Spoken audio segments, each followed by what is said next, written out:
Good evening, ladies and gentlemen, or I should say probably mostly gentlemen. At this point, I will ask for you to all rise in-game, take off any in-game hats that you have while we sit through our presentation of the national anthems.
Okay, hopefully everybody can hear myself and my co-caster Delphin. How you doing tonight, Del?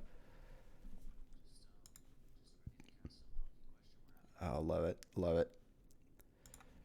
All right, let me make sure because I have a feeling they can't hear you. So, okay, yeah, Discord was muted. So Let's I try can it. say Okay, whatever I want? yeah, you should Like be I can good now. Yep. Oh, so I shouldn't say whatever I Oh want yeah, now. yeah, definitely don't. Yeah, Oh, okay. All and right. definitely don't Well, talk about what we were saying about Eric. Um, perfect. I'll make sure not to say that anymore. Okay, yeah, yeah. It'd be kind of awkward if he were to, like open this up and hear that. We don't I want doubt that. that would happen. Of course Like not. Of unless course not. unless one of us linked it to him, then he might open it. But anyway, True. Okay. Yeah, that's fair. Anyway, but I so don't we're I don't plan to here. do that. Well, I don't either. I don't either. But maybe someone in chat will. I don't know where Drag's at. So anyway, He's so we're always here. around. We're around somewhere. What? RuneScape, right? Is that what he does still? Old school RuneScape. Yeah, for a job, I think. For a job. Okay. Good for him. I hope that's going well.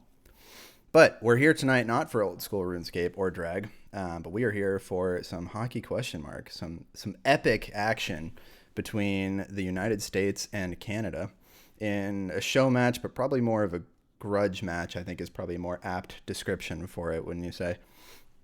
Yeah, and 7 games, it's quite a lot, so there'll be Yeah, plenty of time to yeah, get it all sorted out here. No excuses after this one for sure. Like one glitch goal or anything. I would hate for that to happen, but I And then mean, also, I just want to oh, say go thank ahead. you so much for unbanning me from the Discord. That's really kind of you, so that way we can do this. Oh yeah, yeah, you're welcome. I didn't realize you had been banned from it, but I'm happy to be the one who freed you from your prison. Anyway, so for anybody who might be chiming in from the hockey section on Twitch, this is hockey question mark. That is the word hockey with a question mark at the end. We lovingly refer to it as HQM. It is a open, well, not open source anymore, technically ever, but it is a game that was written by an indie developer called Cryptic C. You can find him on Twitter at Cryptic C, and crypticc.com, I believe, is his website. He just came out with, or is about to come out with, a brand new game called Stunt Derby. So he's still doing some big things. So check him out. Make sure to support him. He's the reason why we are here today, able to do the things that we love to do, which is watch and play hockey question mark. But with that, why don't we take a look at the rosters now, Delph? I think you had a chance to look at this briefly before we got on today. But for Team Canada, we have KS Otto as the captain, and he handpicked his team, which consists of Paco, Tony Flo, Kill Pessel, and Haybert in net. For Team USA, we have Quacky Face as the captain, who picked Juice, Guy, Meat Sale, and Sully. I believe we're going to see Juice playing as Carl Jr., and I think Guy is playing as Dial, Dial. So, if you see them as those names, or we refer to them as Juice and Guy, just understand that's who we're talking about. Hopefully, we remember to throw in some reminders there during it, so it's not too confusing. But taking a look on paper, Delph, I'm curious to hear what you think. Who's got the edge in this series? Well, definitely hammer that over. I'd imagine there's going to be a lot of goals here. No offense to the goaltenders, but just when you look at these rosters, it's kind of depending on where they play, but it seems more like three forwards and one defenseman essentially. Obviously, they'll be playing defense, but they'll have two defensemen out there, but there's plenty of puck moving skill on both rosters, and they really opted for more puck moving talented offensive guys. Like almost all these guys can easily score. I wouldn't be surprised one bit if any of them got a hat trick, for example. So it's going to be a lot of offense. Yeah, I definitely agree. I don't think you have it up in front of you because I'm not screen sharing with you, but just did a quick look at combined 5v5 only LHL stats for the two rosters here. And we've got almost, or actually a little over 2,700 points between the 8 skaters on the ice here, which is an insane amount. Obviously, a lot of those coming from KS Auto, who accounts for about like 900, so almost a third of the total points that have been scored in competitive league play between these two rosters. But yeah, offense aplenty. I mean, Sully and Haybert are as good as it gets for goalies, especially in this day and age, and have their own offensive output as well, as both of them, I think, scored goals in the last tournament that was played. So a little bit of danger there from that perspective, but I think, like you mentioned, we're definitely going to see offense aplenty. And I'm curious to see how much offsides is really going to play into this. I don't know that we've had a whole lot of great quality show matches that have had as much talent as is present on the ice for this match. So I think if there's anything that can showcase how to play offense well in a 5v5 offsides environment, we're probably looking at it here. 100%. And it's going to be interesting to see how it kind of develops over a 7 game series, watching these guys and watching how their strategy evolves. We'll try and kind of chime in on that and keep tabs on how guys adapt because it is a long series and there'll be plenty of time for adaptations. Absolutely. All right, so as the two teams warm up to get ready to play, we're going to take a quick break, but we will be right back with the action down on the ice as we get this series underway. Be right back in a minute.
And we are back.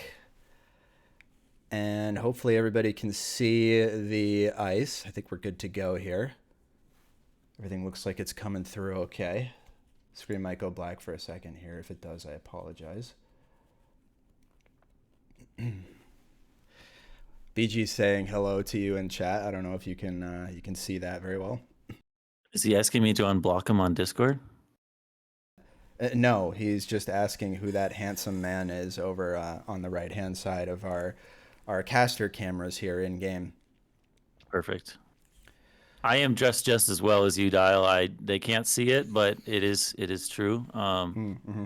So just let that be known, and then again, just to comment, what an awesome trailer there to get us a little bit hyped and warmed up for this. It's going to be a really good show. Yeah, I think it's going to be an excellent show. I'm okay. I wanna ask not now who you think is going to win, but how many games do you think this is going to go to? I think it's going to go 6 games. I think that's just kind of a fair guess. Yeah. And it's hard to say, but I think I would take Otto's team. So you're gonna But I take guess you Team didn't ask me Canada. that question. Okay. Well, no, that's Yes. fine. I was gonna get there next anyway. So I will play devil's advocate to you then, and I will say that it's going to be Team USA that takes this home. I also agree 6 games I think is pretty reasonable. I don't think we're gonna see that 7th game tonight. If we do, we're gonna be here for like 3 hours. So We might see it. You'd be surprised just how many times they will it to 7 games. Are yep, you going to yep. play like Silver Scrapes or any kind of equivalent if it goes 7 games? I mean, we could pull up Silver Scrapes. I suppose I could probably find that on YouTube pretty easily.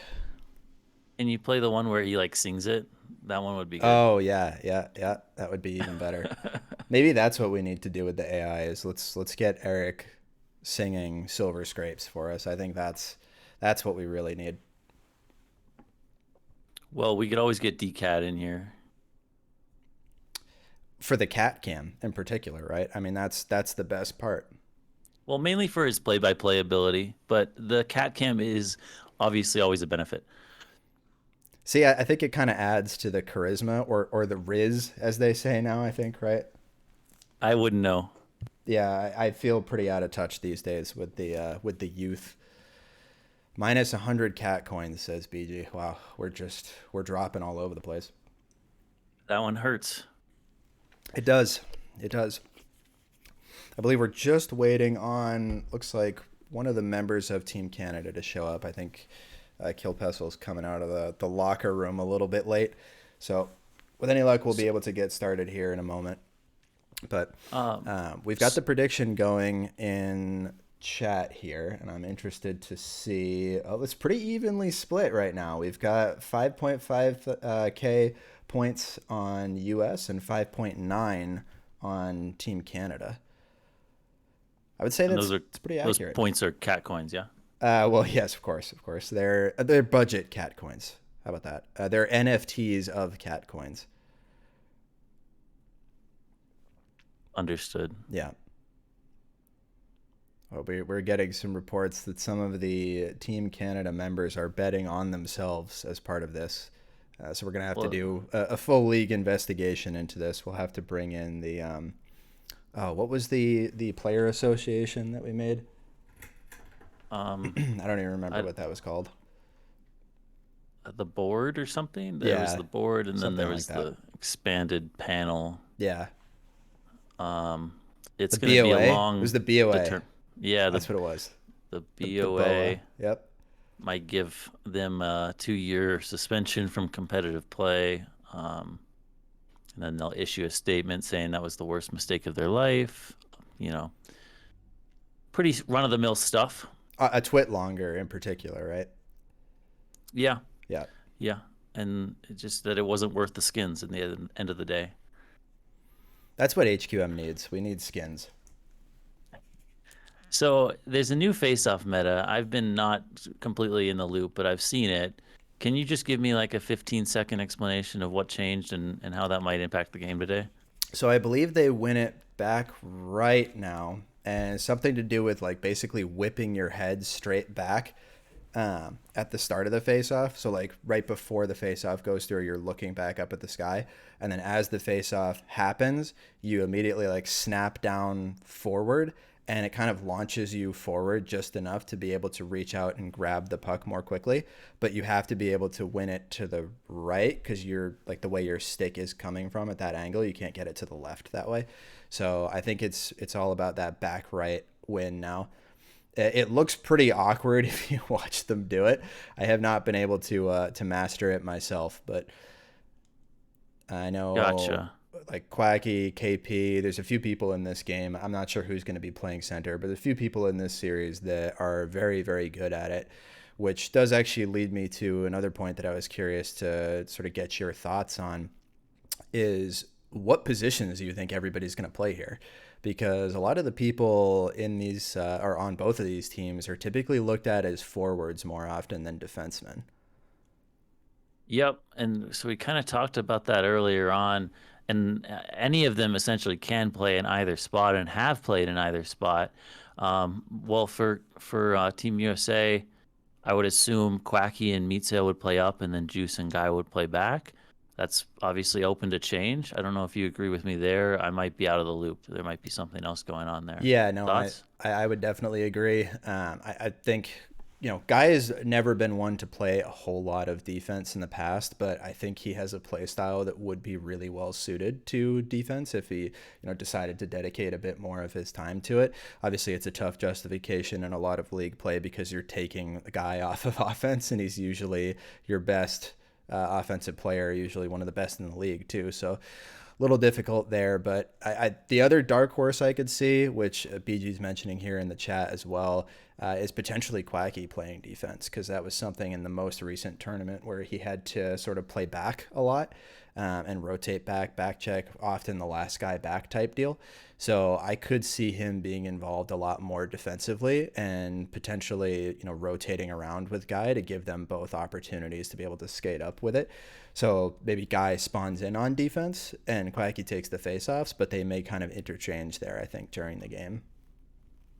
Yeah, I think that's one thing we will see a lot of is just positionalist hockey, and especially with offsides, you're going to see defensemen activating up, and if they have a lane to carry, they're going to take it, and obviously everyone's capable of covering for a short amount of time or a long amount of time. So we'll definitely see a lot of that. And then so shifting over to the other team, I think that one's a little bit more cut and dry, but I could be wrong. I would assume Tony and Paco would play D, but at the same time, I know KP kind of likes to play D sometimes as well. So, have you had any communication or idea of what they're going to be able to do?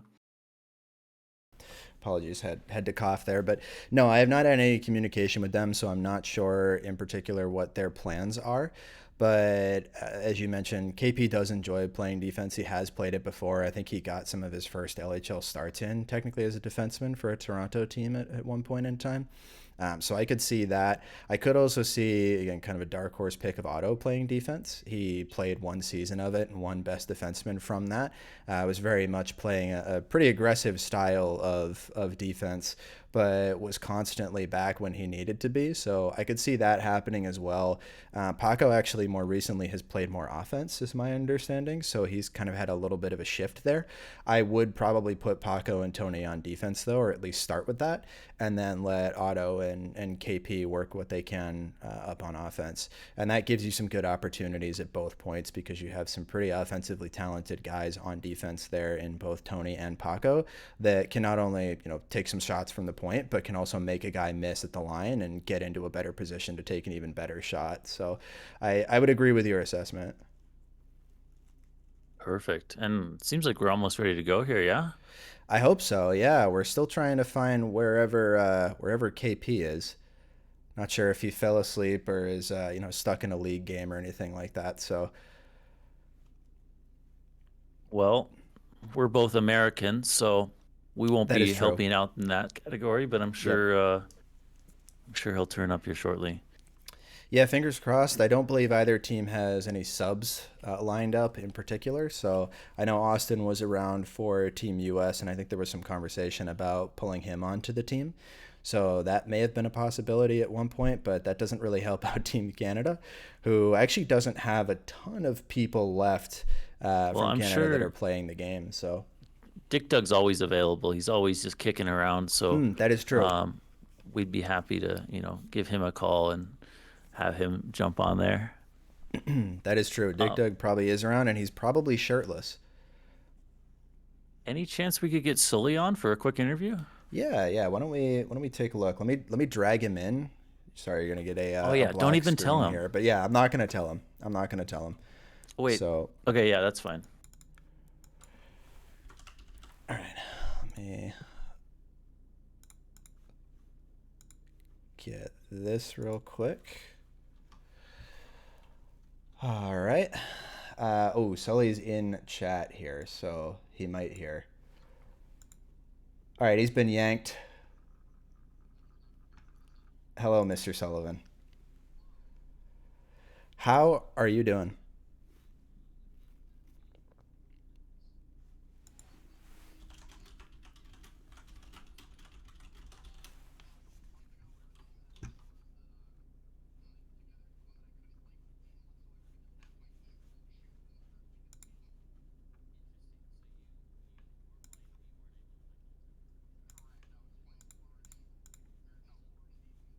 So then to kind of pile on there, when was the last time you played goalie in a competitive one? Uh, I don't know, probably a couple months before that, whenever like the last Lewis League was, or like Gotcha.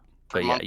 you would obviously be fairly warmed up just from playing pub stars and the works of usual Yeah, I play. mean, Is that I right? like never do that anymore, so I'm woefully unprepared for this game. So I Well, mean, see how it goes.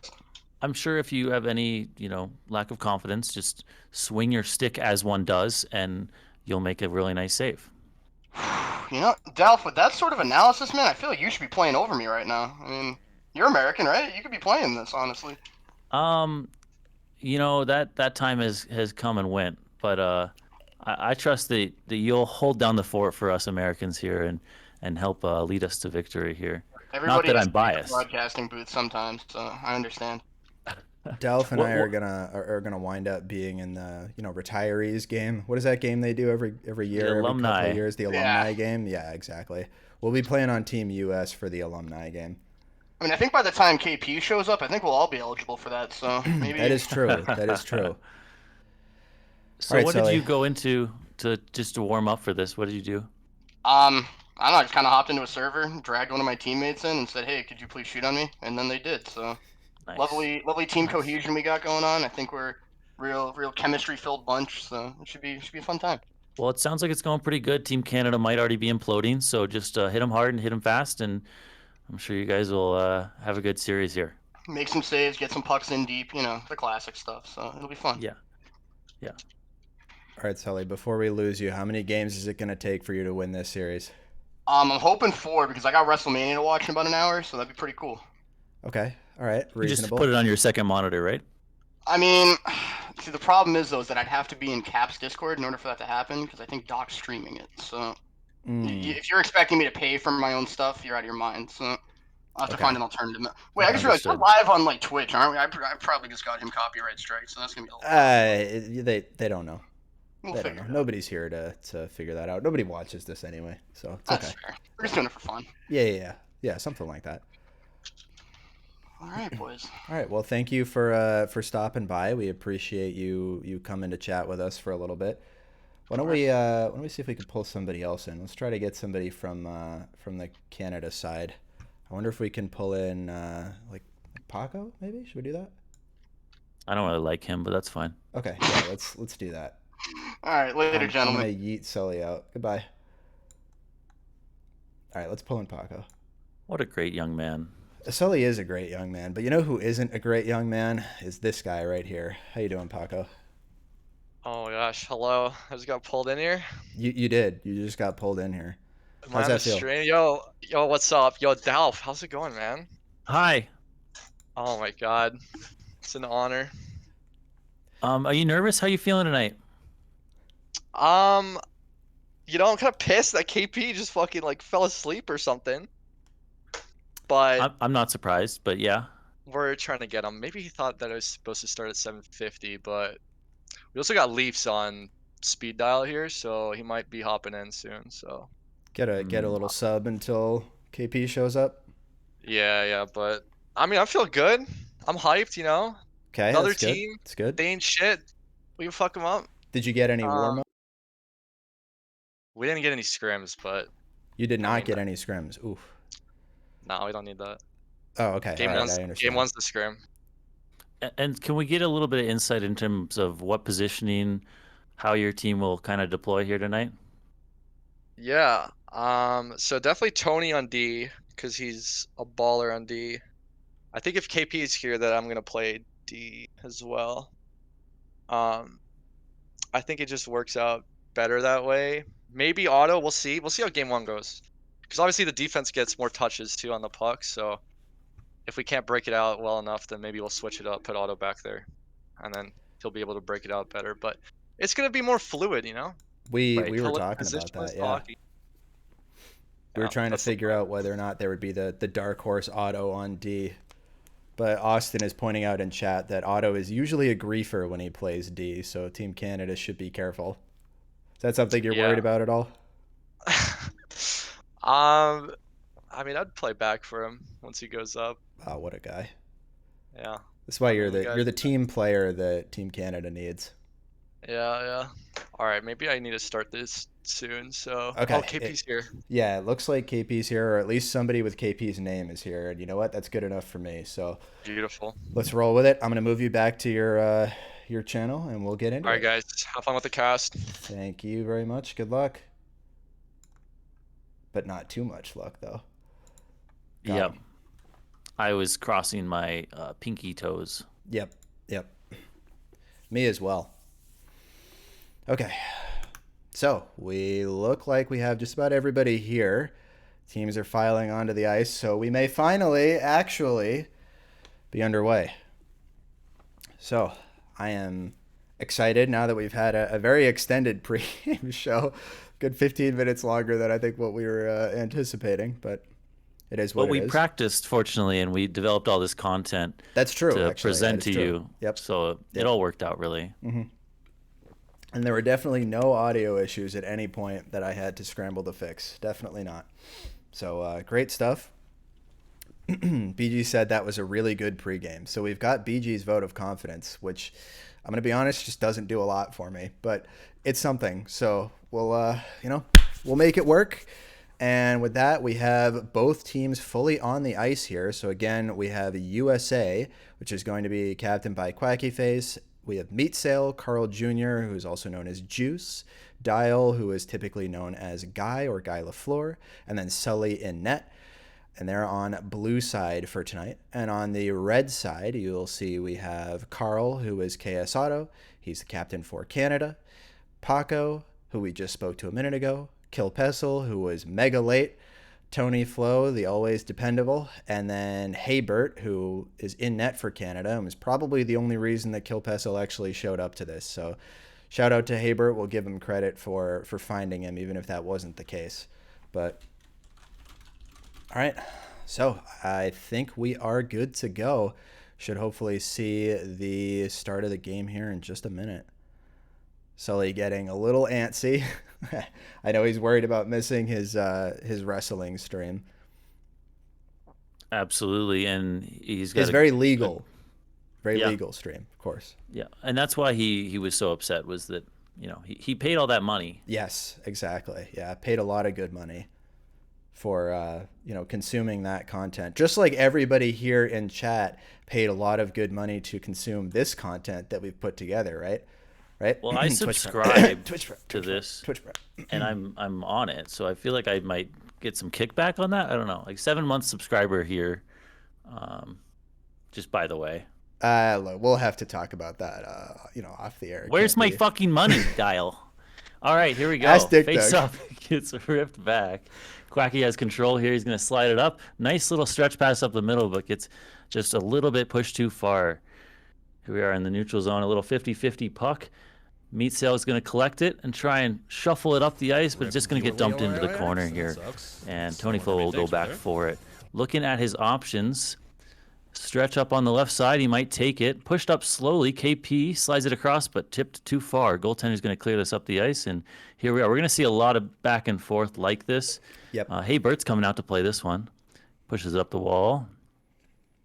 And this one is going, my but God. amazing bat down there by Juice. Is that Yeah, right? that was That's Juice. gonna I take think me a that got couple that. reps. Yeah, that's okay. That was gone for a breakaway, and boom. We've Just got barely. 7 games to get into it, but yeah, fantastic defensive play by Juice. And again, for those who might be watching that aren't familiar with the game, that's really hard to do because you're in first person perspective. He can't see that coming from a third person camera or anything like that. So he has to either whip his head around or just have a really good insight on where the puck is coming through the air to be able to swat that down. So super impressive stuff, demonstrating why these are some of the most talented players in the game.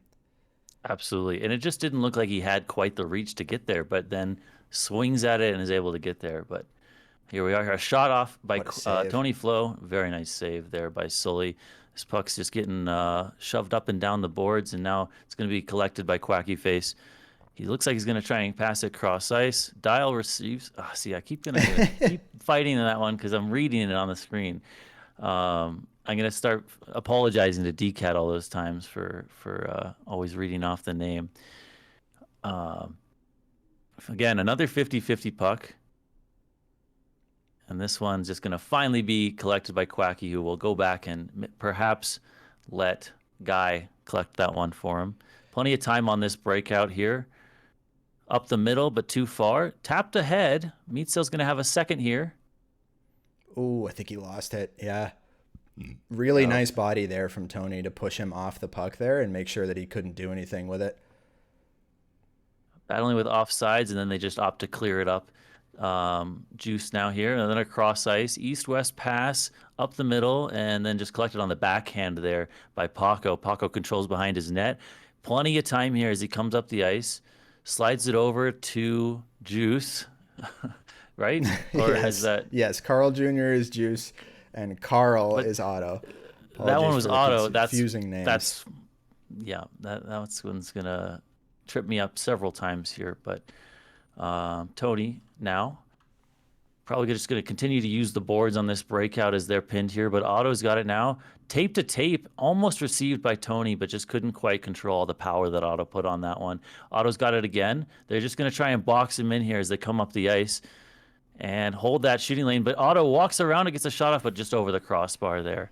Too much stick angle on that. Usually when you're in that close, you don't want to have any more than really honestly just one click of the mouse wheel. If you go even 2 or more, you're typically going to be aiming crossbar or higher. Yeah, but it's such a narrow, depending on where you strike that puck. So I do sympathize with him. It looked like he was just trying to slice that one bar down, but wasn't able to. Here we go, Otto again. And this is kind of where we get to in terms of carrying up and looking to build up your breakout with having a forward back collecting the puck. I think Otto's going to be here once again, and it's all about controlling him and trying to angle him, limit passes. This one's just posted up into the middle ice, cleared away successfully. And then this is like one of the first times we've actually seen Team USA break out of their zone here. Yeah. So here, slid up, and this is going to be a little bit of Good break. opportunity. Meatsel's got a chance. Takes the He shot. scores! He scores.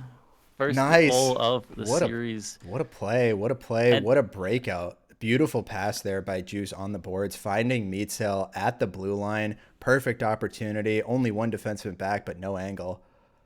And it's really 4 minutes straight of offense and pressure here by Team Canada. Team USA gets their chance and they take advantage. So here we go. Now they're down. They find themselves down 1-0 despite essentially controlling the puck for the entire first 4 minutes of this game.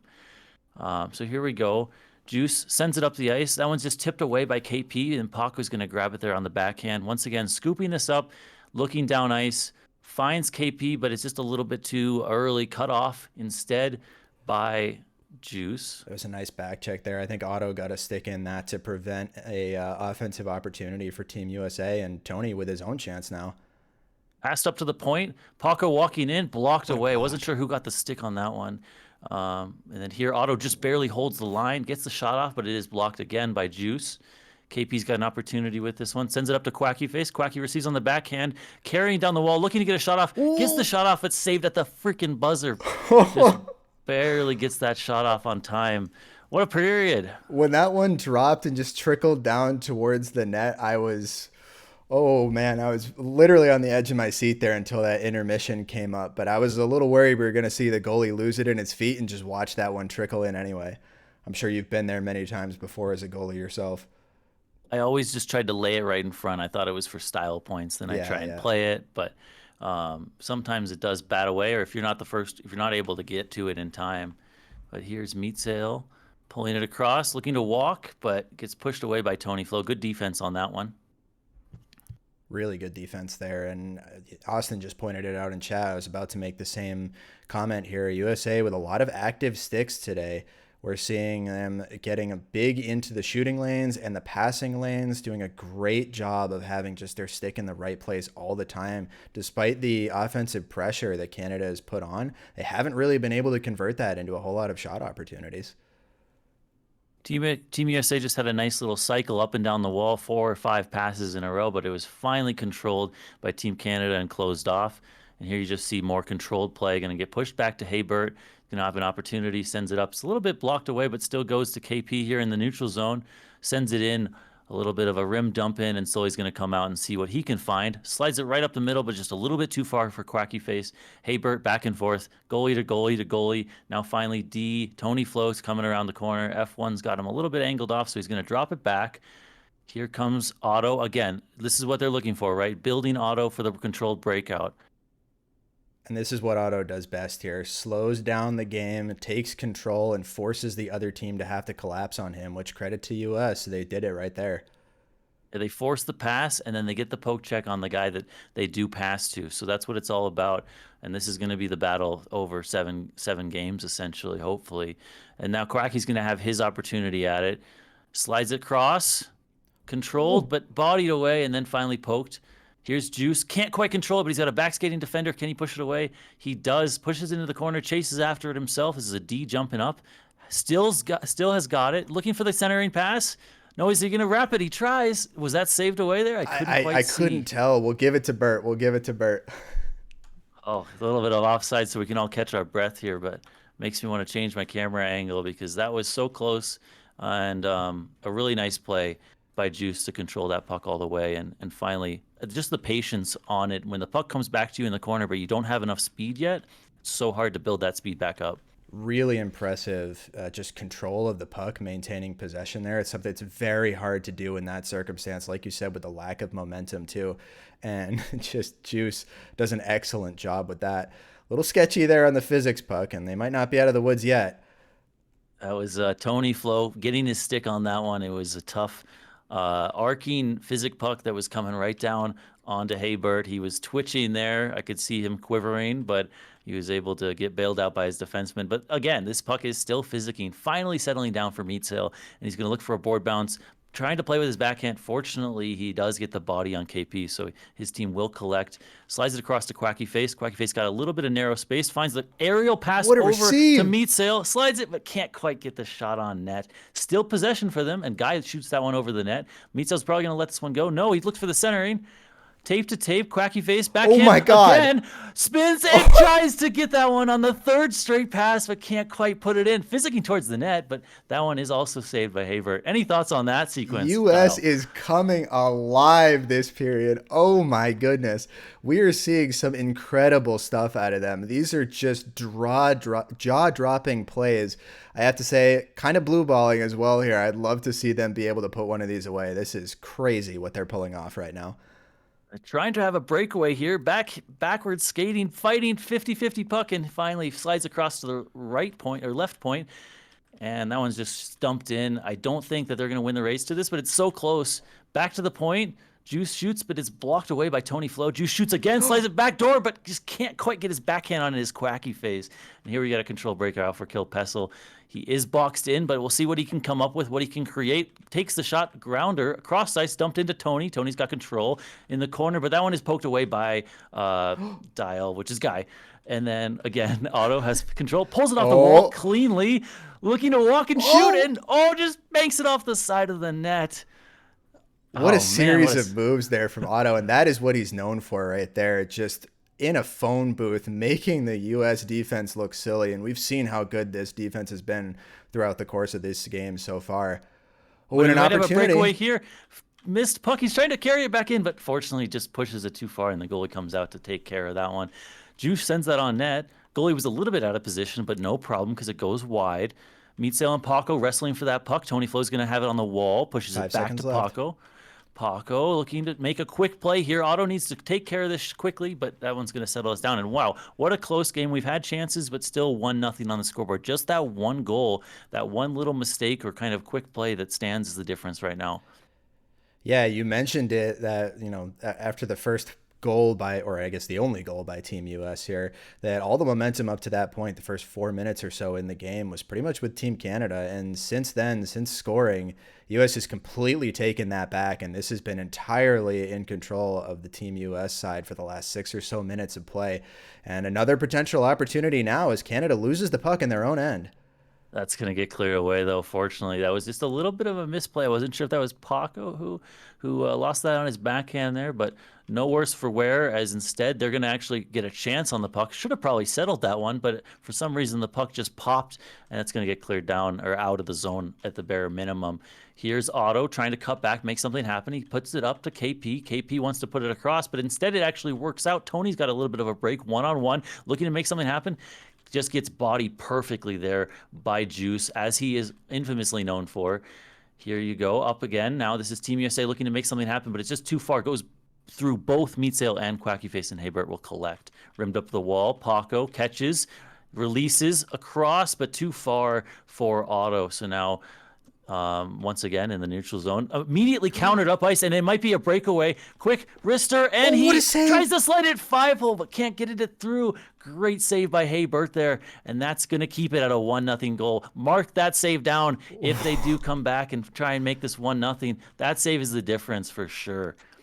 That was insane. You got to give credit to Haybert there. At that point, you're playing pretty much a guessing game, and it's all about whether or not you can predict where they're going to be able to shoot. And Haybert, standing tall in a 1-on-0, keeps this a 1-0 game. For a second, I thought that play was going to be offside, but it just barely kept in. Quacky Face pulling it. There's just rimming and looking to make something happen. Each guy with the puck doesn't have a lot of time. Finally stretched out the ice, but turned over immediately. And here you go, one-on-one. Quacky Face looking to make it 2-0. Again, finds it through the 5-hole the second time around. That is 2-0. Just a little bit of a mistake made by Team Canada handling the puck through the neutral zone. Oh, you got to feel for Haybert there. Another situation where there's only so much he can do, and he got a piece of it. He got almost enough of it. But as I was mentioning, my concern with that shot at the end of the first period, how it might just trickle in behind him. And maybe the caster curse here is that's what we just saw. Haybert gets a piece of it, but not enough. And that's 2 assists now for Juice, who has been playing extremely well defensively and also the main driver behind these 2 breakouts. It's so hard when the first shot goes 5-hole. You get 2 grade A looks one-on-one with the goalie. The first one gets saved 5-hole. You don't think they're going to go back to the 5-hole, but just the gall to take that shot again. And now that one will go too far, so Haybert will be able to come out and make a play. Slides it over to Tony. Tony, they just need to make something happen because the clock is ticking here. Stretched up the middle. They're going to try and tap it across, but just the trajectory of that pass was not perfect. Paco has control. He's going to probably just put that one deep and try and eat some more clock here. The neutral zone play, I mean, I hate to just keep talking about it, but it's so impressive because it's a really difficult thing to do. There's not a whole lot of space to work with there, but Team US offensively and defensively are just dominating the neutral zone, and it is completely the difference in this game so far.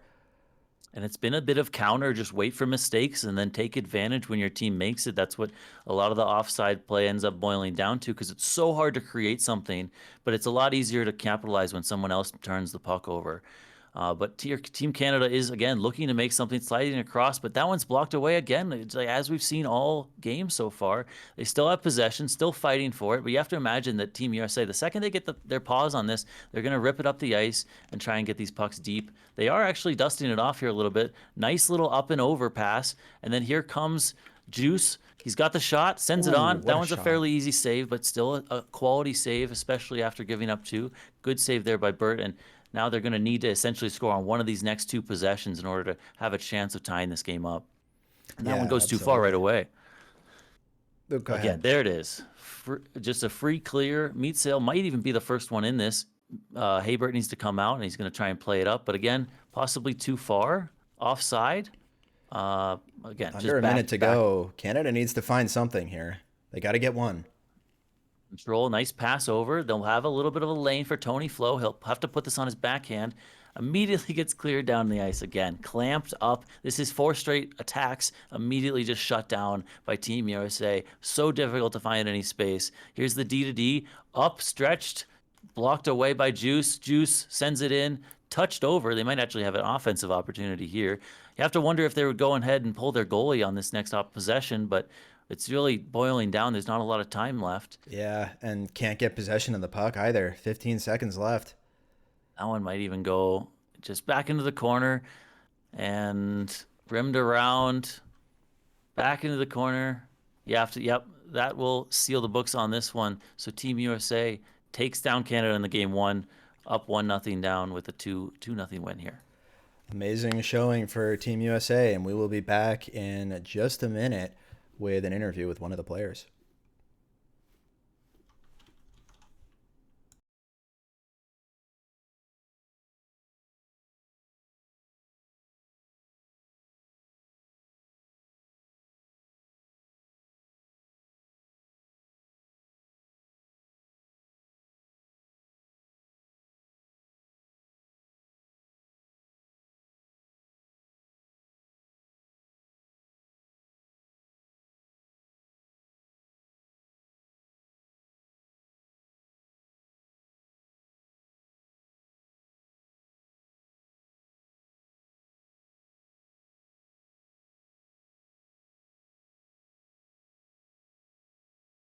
Hey, so we are back. Hopefully you can hear me. And we are here with Juice.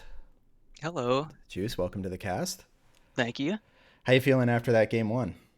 It was good. I felt like we played really, really well. Yeah, I would definitely agree. I think you guys were just stifling. It took you a couple minutes to get into the flow of it, but the defense and forward checking and back checking, honestly, all three were, I think, the keys to that game. Completely shut down any offensive opportunity that Canada, even potentially was sniffing around. And so far, only through one game, you've been able to control the beast that is Otto. Yeah, we've been I've actually felt, at least myself, I felt like I've been playing Otto really well.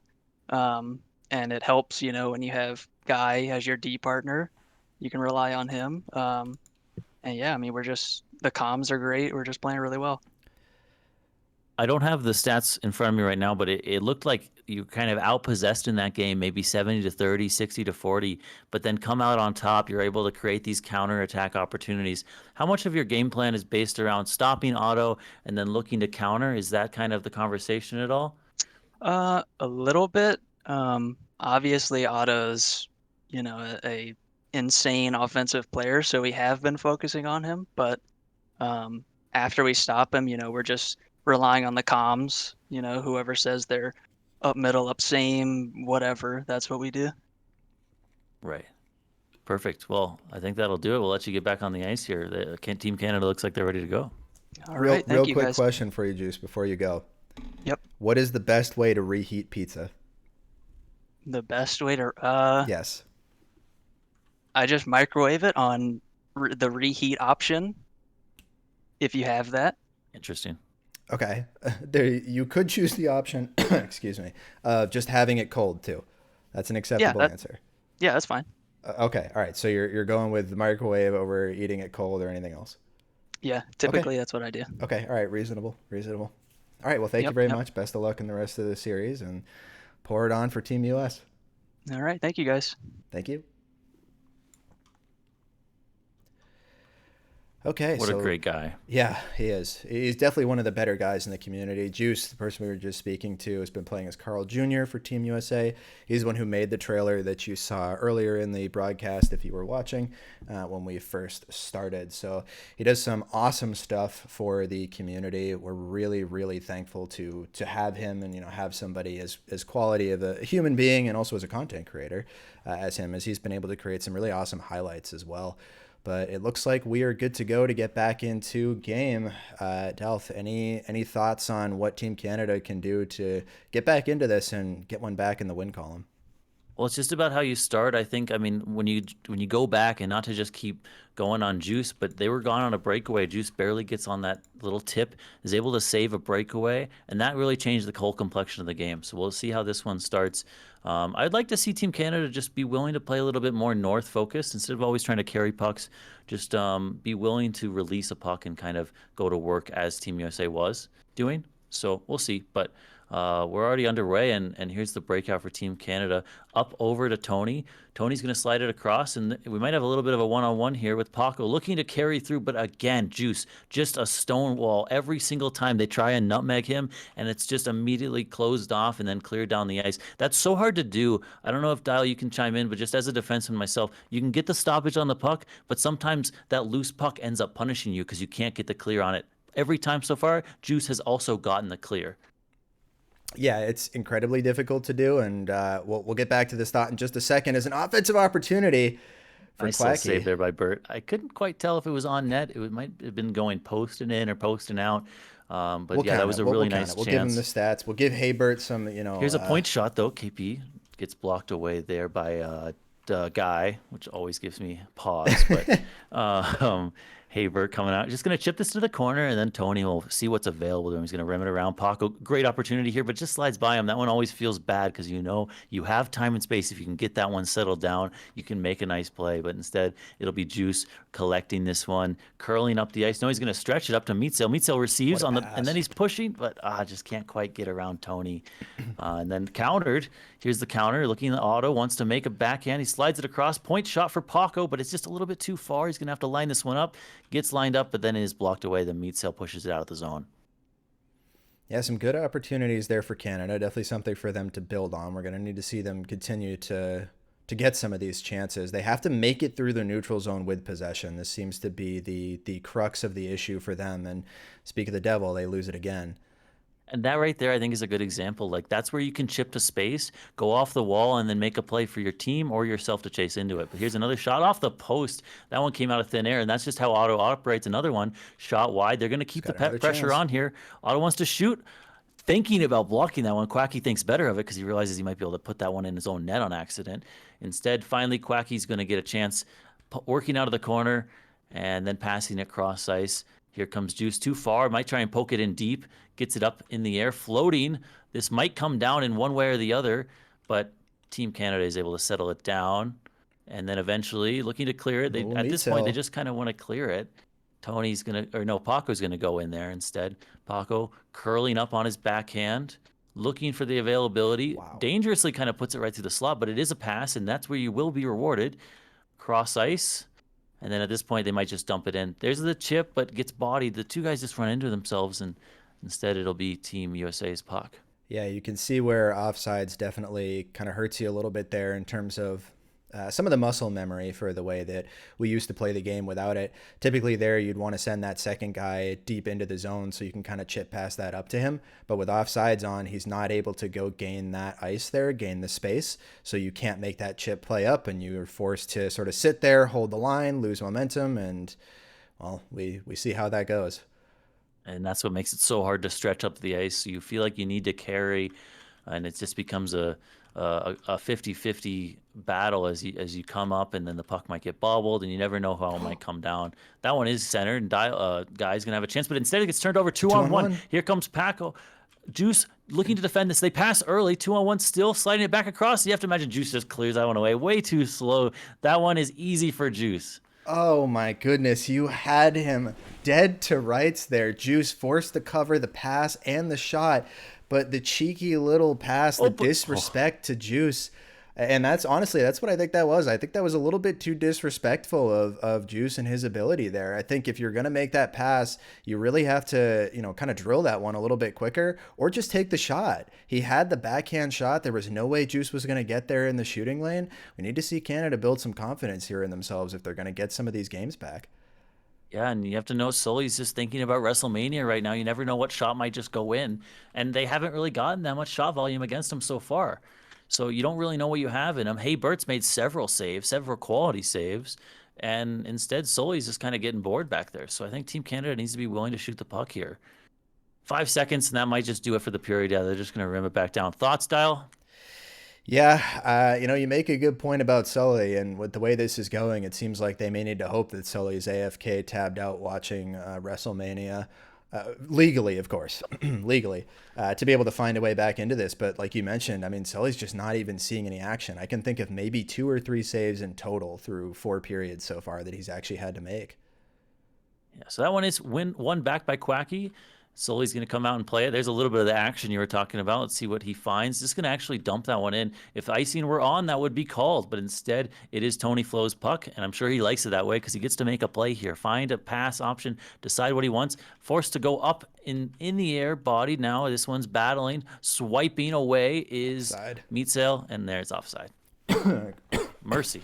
Apologies for the cough. But yeah, I mean, a great play by Meatcell there at the line, preventing the breakout. And it's just more of the same from what we've seen so far through these first 2 games. They're just stifling the back check, the forecheck. I mean, they can't get a breakout going. It's insane. Here we get another controlled breakout. Team Canada looking to go east-west. Paco might be able to skate into this, but Quacky's going to fight him for it. Paco fighting, pushing offside. They'll have to tag up, but they still have possession. Might even just look to dump this one on. Goes behind the net, bouncing. It's a guy first, and they get a nice little body, but that one is going to get cut off by Paco. Just again, it's so hard to call these 50-50 pucks where possession is going back and forth, but you never know who might come up with it. And that's where Dial swoops in, or Guy swoops in, and he's got control, looking to go cross ice. Meatsail wants to get the shot off, but he's going to realize it's too far, so he's going to try and make a play. That one gets crossed in, but again, that one's just blocked away by Otto. Nice little poke check there, coming back to help defensively.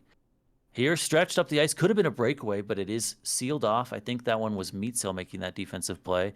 Guy here, dropping it again. Quacky, across to Meat. Meat controlling. Great job keeping it in. Cutting.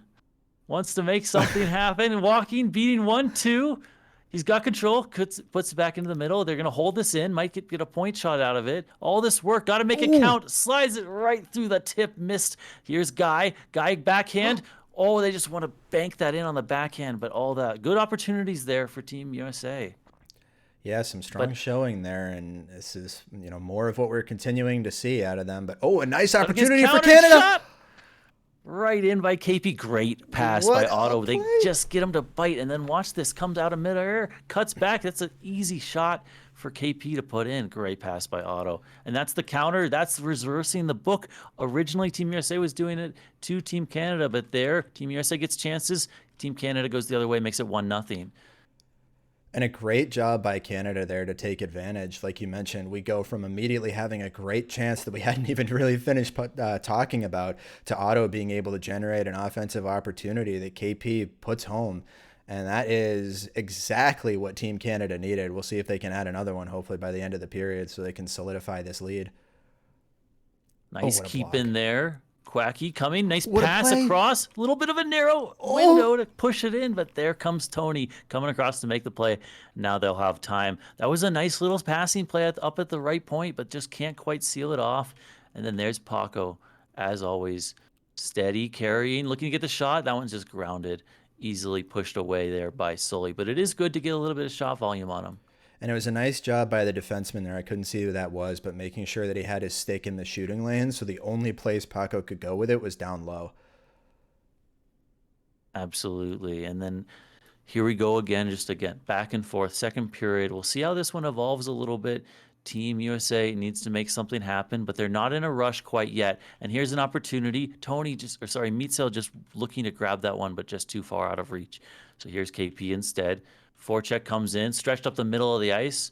Might be able to counter, or might be able to continue that with a little overpass. Just banks off the stick barely. I don't think he was quite ready for that back pass. It looked like he was charging up the ice for like a rebound.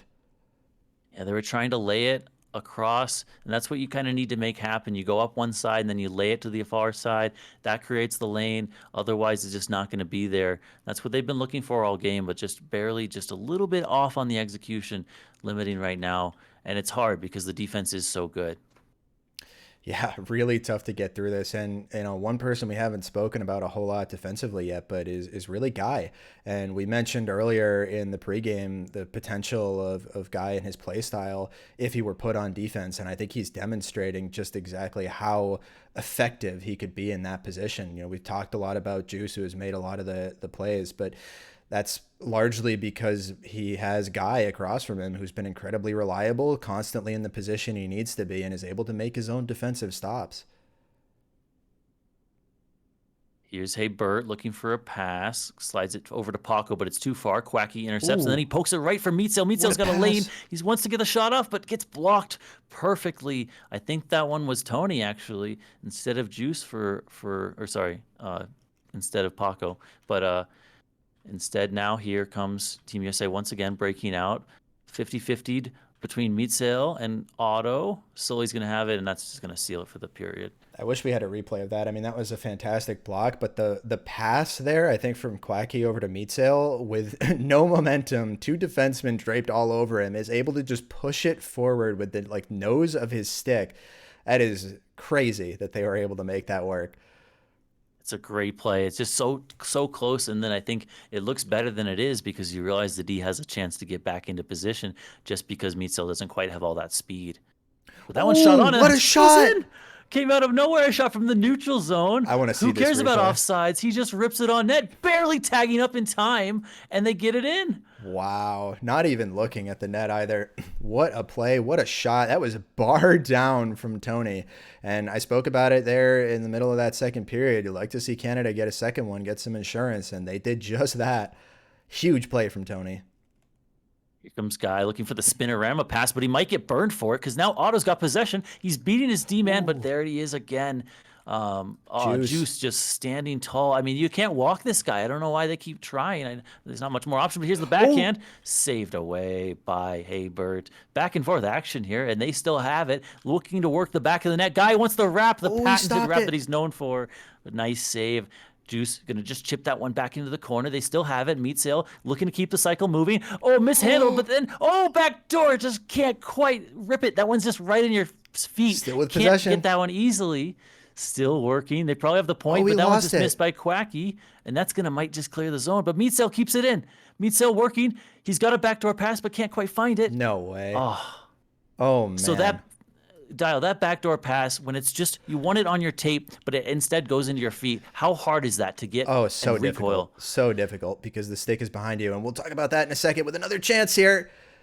Just and a little bit of a turnover, and that probably might cost them here. Just, again, able to tag up on time, and then Paco puts it basically in the corner.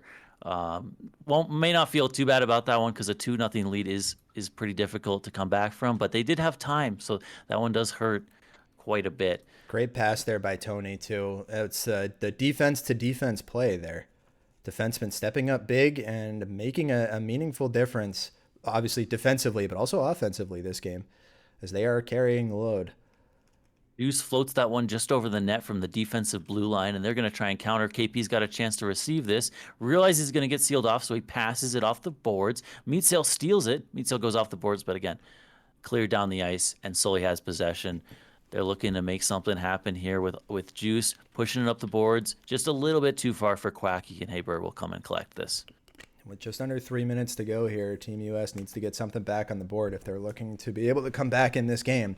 But KP and they try and open it up. Has KP other plans. Gets a breakaway out of it off the post.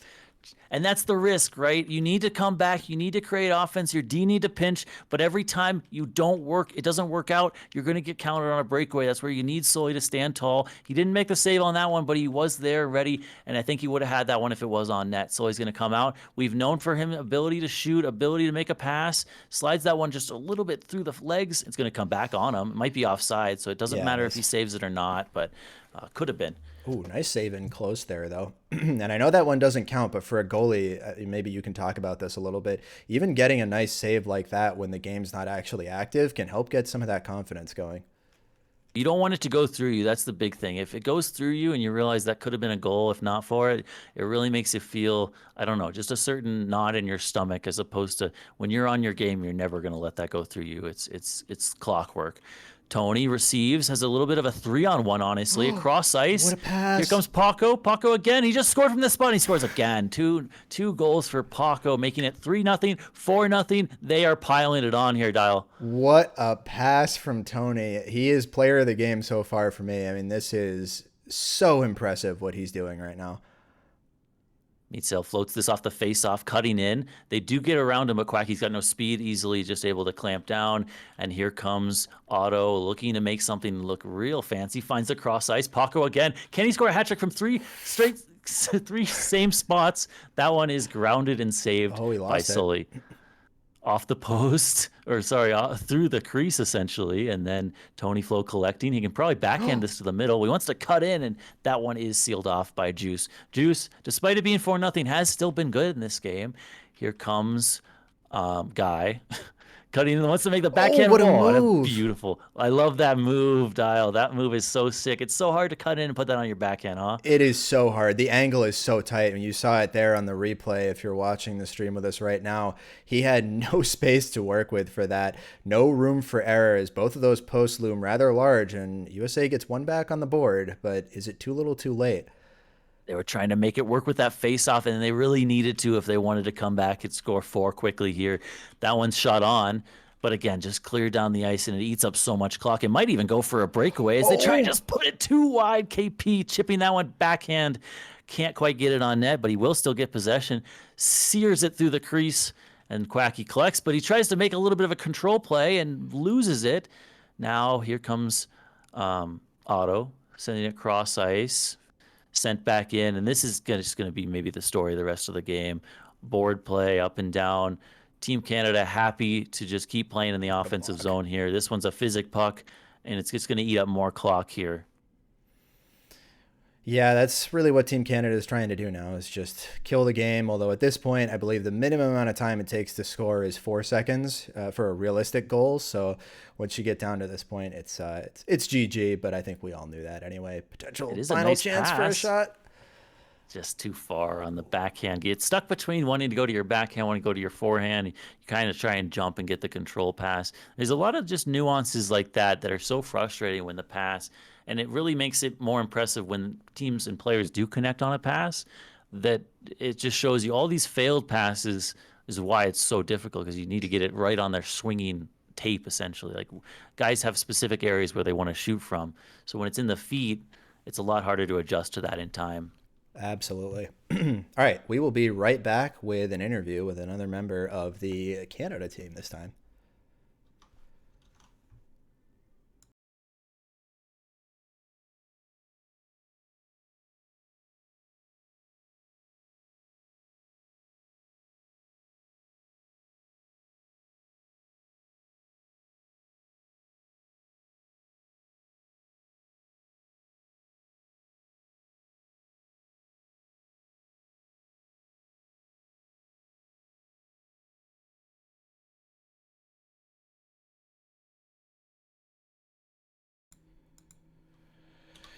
All right, and we are back. Hopefully I've remembered to unmute everything. It looks like I have, but we're here with Tony Flo. Tony, how you doing?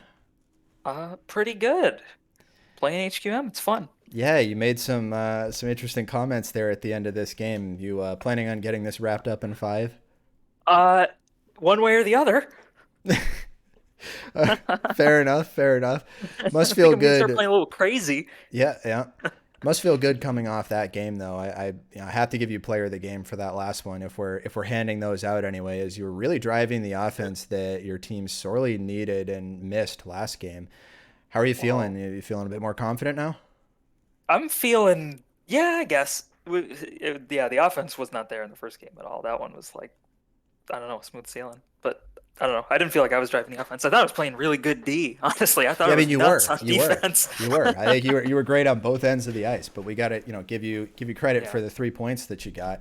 I think the game-winning goal. Yeah, and the second one, yeah, the 2 assists on the 2 that followed. So very big game for you. And I think through 2 games now, we're looking at Otto, who only has, I believe, 1 point. Is that a concern for you and your team? No, not at all. He's Otto. He's slowly but surely doing Otto things. Is he griefing so far? No, he's not. He's Okay, not not throwing. yet. Not yet. Not Okay. yet. All right. All right. But we should He expect that there's a high likelihood that at some point that happens. that'll throw. Yeah. Oh yeah. Yeah, yeah. I mean, like you It's said, coming. one way or another, 5 game series, right? Ideally, yeah. Fuck. Yeah, yeah, 7 of this. Ugh. I'm already tired. yeah, yeah. And we got potentially 5 more to go. It's already 8 o'clock. Supposed to start an hour ago, but that's right. It's I don't know. We'll keep burning It's the 8 p.m. oil. What were you gonna say? it's fun though. If I can't say real quick, it is fun. Like this is like the highest quality game or games, like just the two teams that I've played in, maybe ever. But it's so much fun from for a really long time. You kind of get a big like disparity in quality of talent that you can get just because of the player base. It's not even anybody's fault. It's not like bad players. It's just like there just aren't that many opportunities to play with 9 really good players. Yeah, yeah. It's a rare opportunity to have this, especially because the NA leagues tend to be so focused on parity that we Mhm. usually don't get situations like this. Maybe you'll have one stacked team, but the teams you're playing against won't be. So it's difficult to find this, but hopefully both teams enjoy it. Hopefully everybody watching at home enjoys it because this is about as high quality as you're ever going to get, like Tony was saying. So Yeah, yeah, I'm anyway, having a one lot of one fun final both games. question for you, Tony, before we lose you. What is the best way to have leftover pizza? Uh, I put it in the air fryer. In the air fryer. Okay. Yeah, How heat it up long in do an you air put it fryer. in the air fryer for? 4 or 5 minutes, depending on the size of the slice. Okay. All right. That's I've heard of that before, but I feel like that's a pretty rare answer usually. It's good. I recommend it. If you got an air fryer, I do. I try it do. I out. will have to try it. Yeah, it's sick. All right. Well, thank you very much for joining us, Tony. Good luck in the rest of the series, and maybe we'll All talk to right, you after thanks. it's over with a little winners Yeah, thanks. interview. Maybe. Anyway, thanks for doing this. All right. Bye, Awesome. Tony. Yep. All right. I'm not sure if we have Dalf back yet, but that's okay. We can get moving without him. It's all groovy here. I was Ah, just he's kind back. of listening to the tail end of that interview. I wasn't sure if I should chime in or not, but yeah, what a accurate statement. I mean, this is a really quality match between 2 or 10 quality players, 2 quality teams, and a little bit of something to play for too. On top of all that, not only I mean, LHL is great. You want to win, you want to show off your rings, all that, but at the end of the day, what's better than playing for your country, right? So. Um, I think that's what it's all about here, and you might have a little bit more pride than you would just playing for, I don't know, the Dallas Stars. The Dallas Dusters now, as they Yes, are yes, as they are now referred to. the Little Dusters. revisionist history there, but yeah, I mean, like you said, we got a lot of winners here. There's a combined total, I think it's 17 LHL Cups between the two teams here. That's only counting 5v5. There's a couple more if you count 4v4 as well. So there's a lot of winners here. These are guys that understand how to play at the highest level, what it takes to win, what it takes to succeed, and we're definitely seeing them show that on the ice here tonight. Yeah, and just kicking off there, that was such a nice move there by Guy using the boards to get a spin around control. Now he's going to chip to himself. He might have a 2-on-1, even a 3-on-1 if he wants to hit Meat Sail trailing, and he just slides it right through the two of them. Instead, there's Meat Sail collecting Guy Ooh. again, trying to keep it in, and they'll be able to keep it in. No, instead they will come back, recoil, and try and set up a play again. Quacky face with the pressure of KP. KP looks up and tries to control that angle. Passed up to Meat Sail. Meat Sail jump Deke style, but that one will get sent back down to the D zone for Sully to collect. Oh, the jump deke. I understand that it works in some circumstances, but it will never not trigger me. The I just got to give a shout out to Proper Cheese. If I'm not incorrect here, was the original creator or founder of the I jump think it deke. was him and Gabe that originally started doing that, and then that got passed on to Self Plug and some others. So They also created the jump deke turnover. They kind of came hand in hand. But a nice yeah, little chip play. Sorry, here. 2-on-1. Backhand has a chance to slide it in, and he does right through the 5 hole. That one came out of nowhere. it did come out of nowhere, and this is what Otto does. Like we mentioned before, he's able to just kind of make something out of nothing. And credit to Paco for finding a beautiful sort of just slide pass there through the defense. I don't think the USA was expecting that at all. Yeah, and that just it goes to show the danger of kind of playing with these 50-50 pucks in the neutral zone. Again, this was a turnover, and now KP's got Ooh. a shot. Like these are the real danger ones. If you just wait and stay patient, I don't think there's much to create. But as soon as you try and get fancy with it in the neutral zone, a lot of the times it does explode in your face. Yeah, absolutely. It's something you just have to be really careful with. But you'll see the players that we're watching here, we've said it a million times. I'm sure I'll say it a million more times. We're watching some of the best in the game. And they understand when they can take these risks and how to approach them in a way that minimizes the associated risk with it. So it's not something that's easy to do, not something I would recommend doing in your average pub. At least not until you've spent a good amount of time getting used to the game. And Quacky with an opportunity. Incredible save by Haybird. That's just so hard to read the stick angle as it's coming off the backhand in a certain angle, and you got to find a way to get your stick on it. You also have to adjust your body position. Instead, it gets countered. Otto's going to have a chance. He tries to slide it Oh, and what a backhand. That's the play! nicest goal we've seen so far, no? What a play. That is beautiful. You see Otto looked over to his left to see if he could find where Paco was through the maze of sticks, and he drilled it. Paco right on his stick. All he had to do was lightly put that towards the net. I say lightly. It was a bit better than that, but still basically redirecting it off of his stick and in. What a play by Canada, picking up where they left off. Is there any better feeling than that, than just punching that in, knowing you've got the empty net, and then the goal light comes on, your screen's on the board dial? Any better feeling? No, not at all. It's awesome, especially when you know that it's, tall midget feeding you those. It's like, wow, we made him into something. Yep, yep. There's nothing better. Like knowing that you're making another person happy with the assist. Yeah, Like that's what I really absolutely. score for. Yep. You do it for the apples. Yeah. A little bit of a control play, and here comes Juice looking to work, but he gets stopped instead by Otto. Carl v. Carl action here.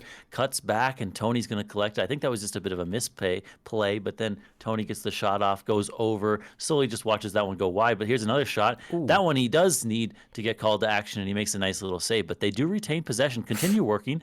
Little wraparound kind of spin shot goes off the side of the net and is collected, then pushed over to Quacky Face, who pushes it up to Guy, but is intercepted by Paco. Paco sends this on Ooh. net. That one is a little bit tricky, but is easily saved away by Sully.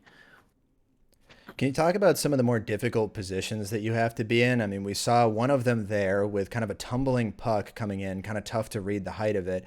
And we've seen some more as well that Haybird had to make a minute ago, playing it off the backhand. Can you talk about which of those situations are the more difficult and why? Yeah, because there's two things you need to essentially balance as the goaltender. You're thinking about what's the most dangerous play. Can this guy come in on a breakaway? So you want to prep your positioning to where you can back into your net and still be in a good position to make a save. But you also need to be prepared. That puck may just come on net, tumbling in a way that you're no longer want to be in that position, and it might tumble over your stick because of how you went into it. So you're kind of working WASD, trying to get your body momentum. You want to have body momentum pushing you forward in order to push that puck away from your net. So if it hits your stick, it's not going to roll over and slowly go in. And that's kind of all there what Sully was kind of working with, to where he knows he can't let that puck go past him, or it is going to roll in or bounce in some fashion. But he's out of position a little bit because the puck just kind of suddenly appeared, and then it's a quick shot on net. So it's difficult, and some of it you're just at the whim of the puck. You hope that it doesn't physic off your stick in some fashion. But I always found shots like that where you're trying to work off a backhand read very difficult to get, and it's just coming down in an unusual fashion. Sometimes the puck flips and it hits the tip of your stick instead of the bottom, and that's where it actually can just like almost go right past you as an optical illusion. You think you make the save, but it actually flips over your stick. And still in Anyway, anyway. probably a little bit more. Yeah, a little bit more information than you wanted, but No, that's awesome. uh, I love the in-depth look into it. you just kind of close your eyes and pray, basically. Yeah, Sully yeah. would go, "I don't know what you're talking about. I just make the save." Um, but He's a confident young lad. That's why.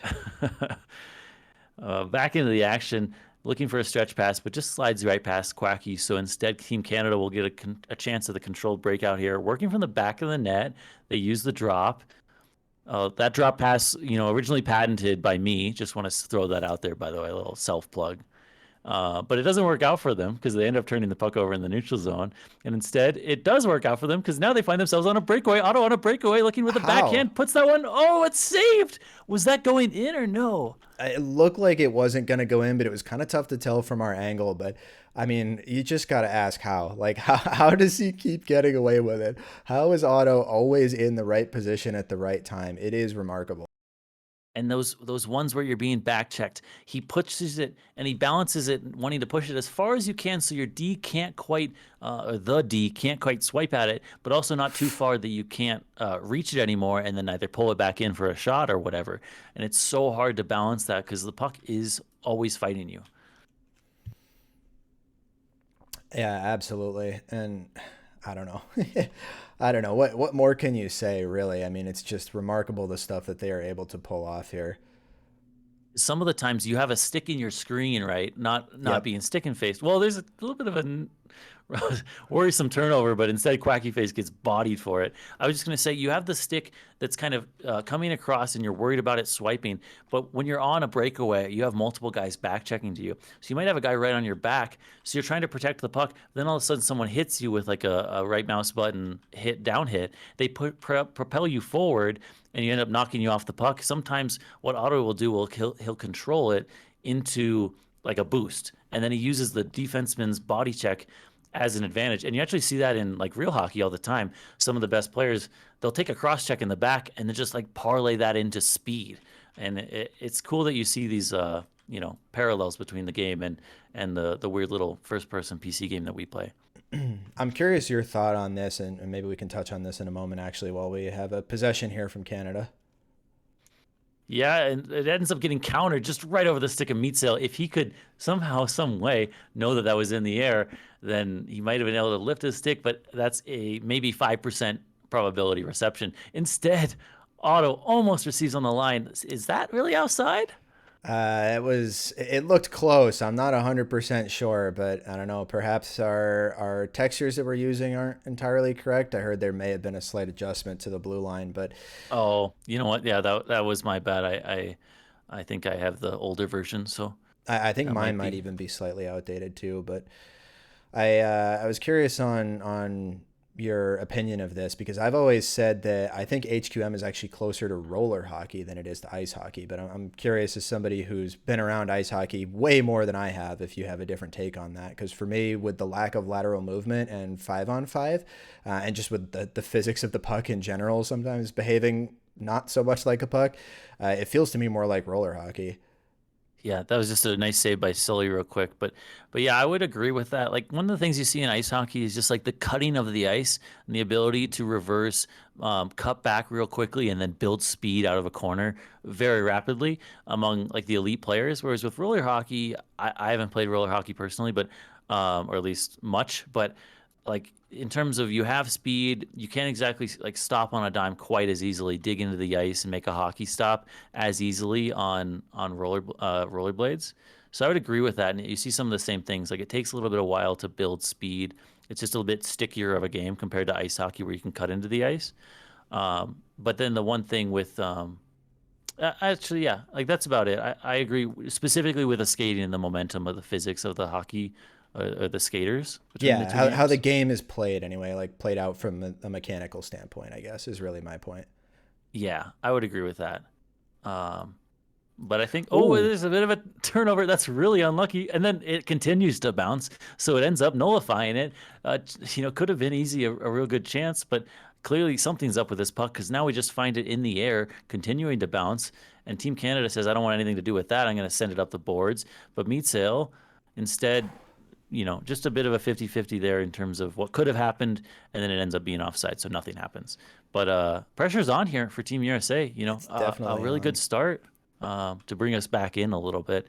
Um, but they're gonna have a big third period push here to try and make it happen. Honestly, I think you just need the one, and then the second one you can get whenever.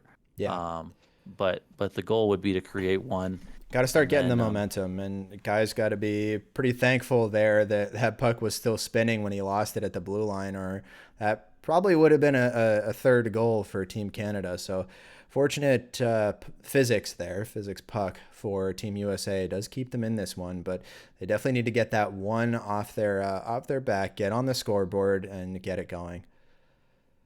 Yeah, and you know what's interesting here is just like every game so far, there's been one team with a shutout, and the other team wins Oh, by some actually, margin. USA scored at the very end of the second game, so it wasn't Oh, a you're shutout right. in It the was end. was Yeah. it 4-1 at the end? So you're right. Yes. But it has been Yeah. fairly one-sided each game. The point is still the same. Well, the shutout part is not as, but Fair, you but might be able to nullify this with the Ooh. counter. Here comes Quacky Face bearing down. He'll have to go backhand. He does, and he just Ooh. slides it. I didn't quite get the depth of that shot. Maybe we'll see on the replay. Yeah, that was a little bit sketchy. I thought he lost it there for a second, but Oh, you know what? Hey, Bert had the save, and he just lifts his stick Yeah. right over it. You can't quite read the shot release, and he had his stick in the right spot. Got a feel for him on that one because you try and lift it up as you make the save and kind of push it out, and he went a little bit early. got to give the credit to Juice there, though. That was really all him to make that play. Finding Quacky, who did a great job getting open. Definitely don't want to take any credit away from him, but Juice found him on the stretch pass perfectly in the middle of the ice, too, not on the boards. That's actually surprisingly of a difficult to panic do here, in one US time. with another chance. Oh, no. Just turned over by the Team Canada defenseman, and they could have countered with a quick one-timer in the slot, but just barely isn't able to settle it down. Team Canada looks a little bit frazzled right now. I know that's just a Yeah. turnover. It happens all the time, but, you know, you come out into the third, Team USA gets the goal they need. We talked about needing a quick one or one early. They get it, and now this is a wide-open game. The face-off could be Another chance. dangerous. Quick shot, what a but block. blocked away by Paco. Is that correct? No, sorry. I think that was Tony. Nice think it block was, by Tony. yeah. And a huge block there, because a goal right after scoring that last one, that would have been really difficult for Canada to come back from. Yeah, we're just going to ignore the fact that Sully was out of position on that one and just Yeah. call it a wide shot. And then here comes Oh. Team USA 2-on-1, but Meatsail pushes it too far. Unfortunate turn of events there with the 2-on-1. You want to kind of read and understand how the spacing is. You look away from the puck and all of a sudden it's off your tape. But here's Meatsail again, cuts it back. He dips and dodges one defenseman and then finds it back. Oh, and he it's finds tied the up. goal. Meatsail baits two guys in, drops it coincidentally, and then just Quacky Face jumps all over it and puts it in the back of the net. I want to give Meatsail credit for the drop, but at the same time, it did kind of look like he just happened to lose it, and it got pushed off of his stick in the direction of Quacky. But nonetheless, Yep. Team USA takes this, and Quacky with two huge goals, who's been pretty quiet in this series so far, not a whole lot to speak of up to this point, as the two captains, Quacky and Otto, who, you know, we probably many expected to be MVP candidates for this series, have not put a whole lot on the board yet. I think they're both at 2 goals now for the series so far. Yeah, and just that goal, extremely frustrating for, I think it was Paco, but it might have been the other defenseman, to get in there and you make the play on the puck that you need. You high-five him, as the little owl would say, and then the puck just goes to the trailer, who was coming in with perfect speed and able to just get a wide open lane to the net. And, you know, there's nothing you can do. You just hope that it doesn't bounce like that. We talked about it in one of the earlier games too, sort of as a defenseman, you get your stick on it, but you don't really get enough to be able to clear it out. So now you're at the mercy of wherever that small poke check you got ends up sending the puck. And that is prime opportunity, or prime example of how that can end up costing you, even if you did make the right play. But this is awesome. I know, just in a selfish way, I wanted to see a tie game. Might even see some overtime here, if depending on how these final 90 seconds play out. And yeah, so we'll dial in here, as I would say, since my co-caster is Dial. Yeah, and we have a Dial on the ice too. Not me, That's though. true, but he's fake. I don't count him. Yes, fake Dial. But some Dial does lag have the here. puck. Guy LaFleur specifically has the puck. He's carrying it up on his backhand. He might just rip this one. Is that a bad idea? He instead has the lane to carry, chip to the middle, but does get taken away. And then Team Canada wants to counter, but they get quickly stapled down. And Team USA will chip this one in on net. Easily chipped away by Hey Bert. Tony Flo, cross ice through two sticks, but they can't quite get their stick on it to clear it. And now it's a 50-50. The second guy has speed. He's coming in. I think that's KP who has It speed. is. Gets the cross-ice pass. what a pass. Cut back. Looking to get it on Oh, net. I It's see. saved. Sully saves that one. How does he find that by his Oh my left toe? God. Oh, and And now a Quacky potential Face- one-on-one. No, I'm sorry. I read it wrong. I thought Quacky might have the little bit of a chip play, but it was just a little bit too far. Wow. So here we go. What a save and what a time. How many times have we seen Sully do that? I mean, that's just vintage Sully from the playoffs. He would make a save at one end. A lot of the times it would then counter for a goal and be a 2-goal swing. Here, don't see that quite yet. And Team Canada does retain possession. They're going to try and make something happen here, but does get just stifled in the neutral zone, controlling, sliding it. Quacky Face can one-time this, but they go backhand. What a pass! Shut on! Saves at the buzzer. That was a disgusting drop pass by Oh Quacky my Face. God. What the last 45 seconds of that game. Oh my God, that was crazy. Wow. Yeah, I mean, and just to, I know I don't want to, I already said it was an amazing pass, but he puts it on the tape for the backhand shot, which leads it in, and that's why you can get a backhand on so quickly. But here we are, overtime, chipped up, chipped over. KP could skate into this. He needs to go forehand and get a shot off, but that one is sealed off by Juice. And again, collecting this puck below the goal line. Hey, Bert's going to kind of scan. He goes up off the side of the net. Nothing to worry about, folks. Happens all the time. And here comes Otto. Has full control, but he is being angled to his backhand. He's going to send this one. Oh, just what was that, Otto? Tries to get the backhand. He slams his stick on the ice in frustration. I don't know if the camera caught that. He might have to go to the bench and get a new one.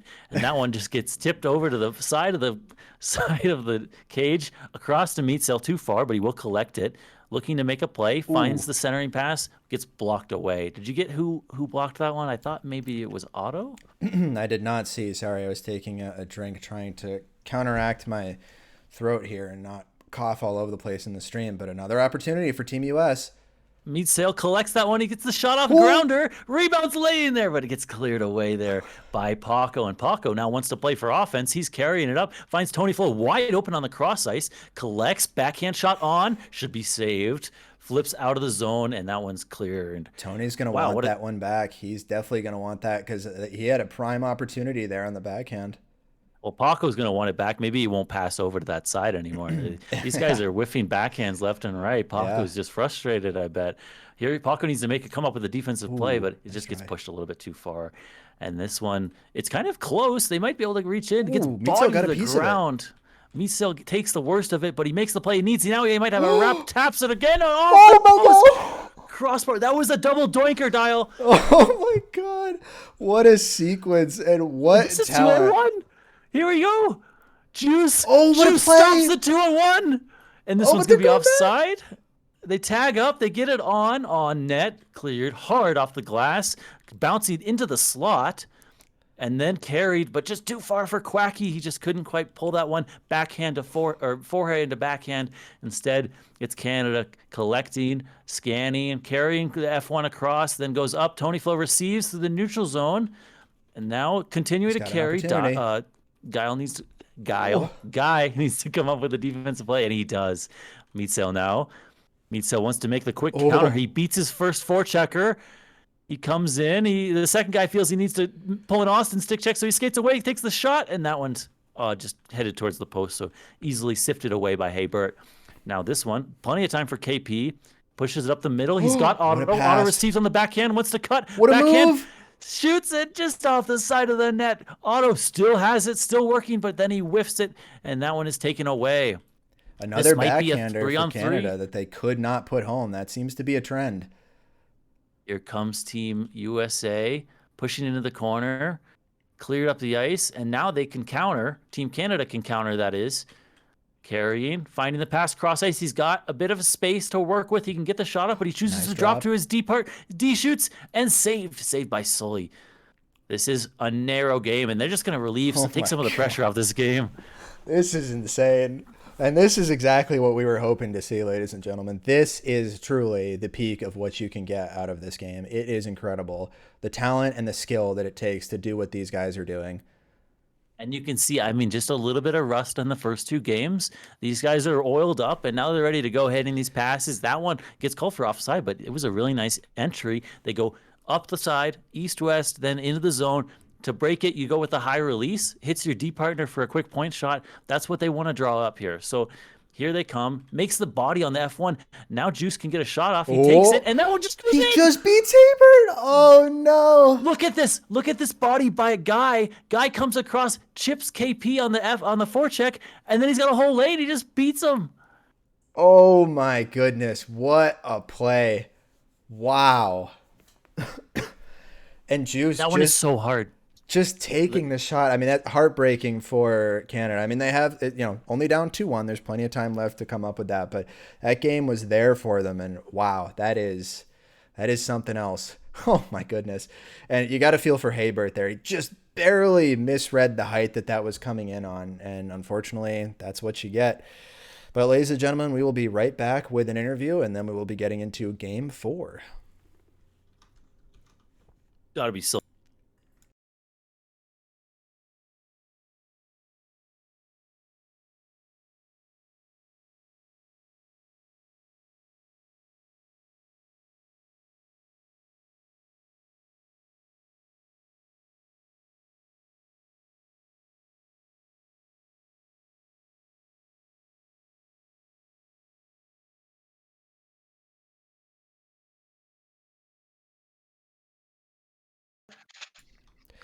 Okay, so ladies and gentlemen, we are here with Sully joining us.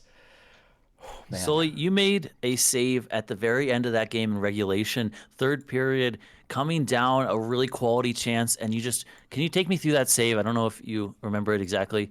I remember it decently. I mean, it seemed like it was just a one-on-one with, I mean, whoever that was who I stuffed, and then whoever was playing D on USA, and just kind of had like a good chance to kind of move laterally. And I don't know. I mean, I tend to make those saves a lot of the time. He wasn't square to me, so like I can kind of predict like slightly where the puck's gonna go just due to his body position.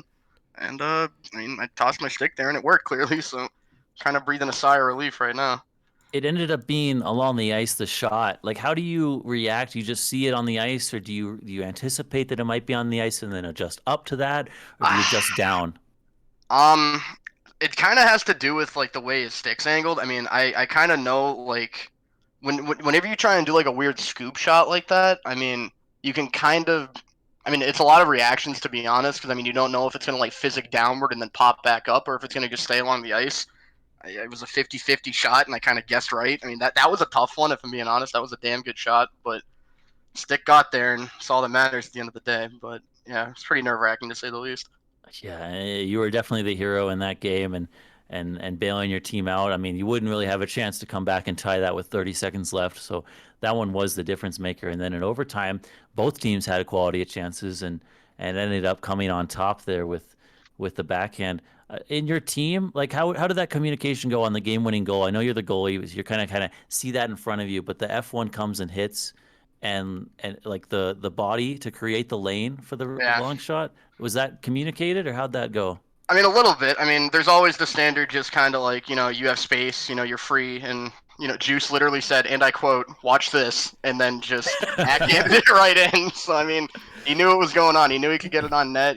Sometimes you got to just test, Bert's a solid tendy, but everybody can crack eventually. I'm just happy that I could kind of redeem myself for the first game. It was a tough the second game.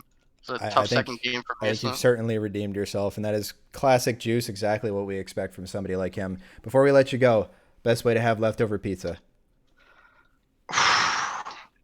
Dude, this is a tough one. I like it always. Honestly, I think the move is either eating it cold or I'm lazy, so I'll just nuke it for like 15 seconds, like Okay. microwave it or whatever. But Okay. I'm gonna go with cold pizza. I'm a cold pizza All truther. right, cold pizza guy. All right. Well, we'll let you get back to it. Apologies, everybody, for delaying the game, but we will be right underway in just one moment. Sully, best of luck. Let's close that one out. Thank you. Later, brothers. Wow. What a guy. Got a lot of great people in the hockey community. A lot of not great people, too. But a lot of great ones. So, that's cool. It's always fun. And good to support the ones that, are good anyway.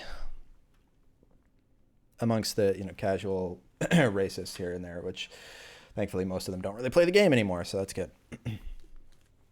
Positive community, though, guys. Definitely come play if you've never played HQM before.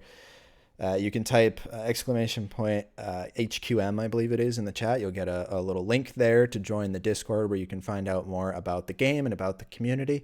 Right now, there's no active North American league, but I believe the European League, the EHL, is just about to start back up again. And I've heard, Delph, I don't know if you've heard anything about this, probably not since you weren't in the Discord, but I heard they have 16 teams in this upcoming EHL season over in Europe. That's a lot. Yeah. It's pretty remarkable with the NA community, we'll say to be fair, on the decline. The European community still holding on strong. Yeah, and good for them. I know it's always easier for them to form teams because they prefer the 4v4 format instead of the 5v5 as we like, which I think it makes for better gameplay, the 5v5. But at the end of the day, it's hard to form 5 players and create a sufficient league with 5 skaters on each team. So there's pros and cons to it. Yeah, there definitely is. I think 4v4 can showcase maybe a little bit more like individual talent, I guess. But I think the team play element that comes with 5v5 is so much more impressive. And some of the plays that you get to see in a 5v5 situation, especially with offsides on, that kind of limits your offense inherently too, really forces you to be really creative. And I just don't think you get that in 4v4, where a lot of the time it's basically just, you're passing to whoever the open guy is, and then he just skates up, takes the ice, and shoots. And that's it. And it's kind of like, how much diversity is there in the game? So that's why I've definitely been more of a fan of 5v5, despite actually being one of the people who was vehemently against the implementation of that back in the day when we were considering switching over from 4v4. Yeah, that one's just a little bit buried in the archives of HQM of Yep. stances of who each person favored, and that's okay. The important part is that you were able to admit that you were wrong. Yep. Come around, and I think other people were saying, like, if it goes for a 5v5, I won't play, and then they never came back, or maybe they didn't for a long time, which was some of the fear of why we didn't want to switch initially, right? Yeah, I remember we had a pretty big community meeting about it back when we used to do those, and there'd be like 25, 30 people sitting in TeamSpeak talking about stuff like this. So definitely more interesting times back in like 2014, which, speaking of which, the NA communities, the NA competitive scene is going to be reaching its 10th anniversary here in a couple months, actually, which was largely kicked off by none other than you, Delph, with some of your recruitment threads. Well, I did the first one and then kind of sat back, kicked my legs up, and then just let everybody else make more afterwards. The nice thing is, like, when you make one recruitment thread and you end up recruiting Dial, he just goes to work and you just kind of get the benefit of all of that, basically. Yeah, that's all you need. You just recruit one Dial and then good to go. It's like those chain emails or whatever, where you tell 2 friends and then they'll tell 2 friends. It's like I did that and Dial told like 2,000 friends, and then it was just off and running. And I get like the kickback of all that, to where it's like, all of his referrals are technically my referrals. Yeah, something like that.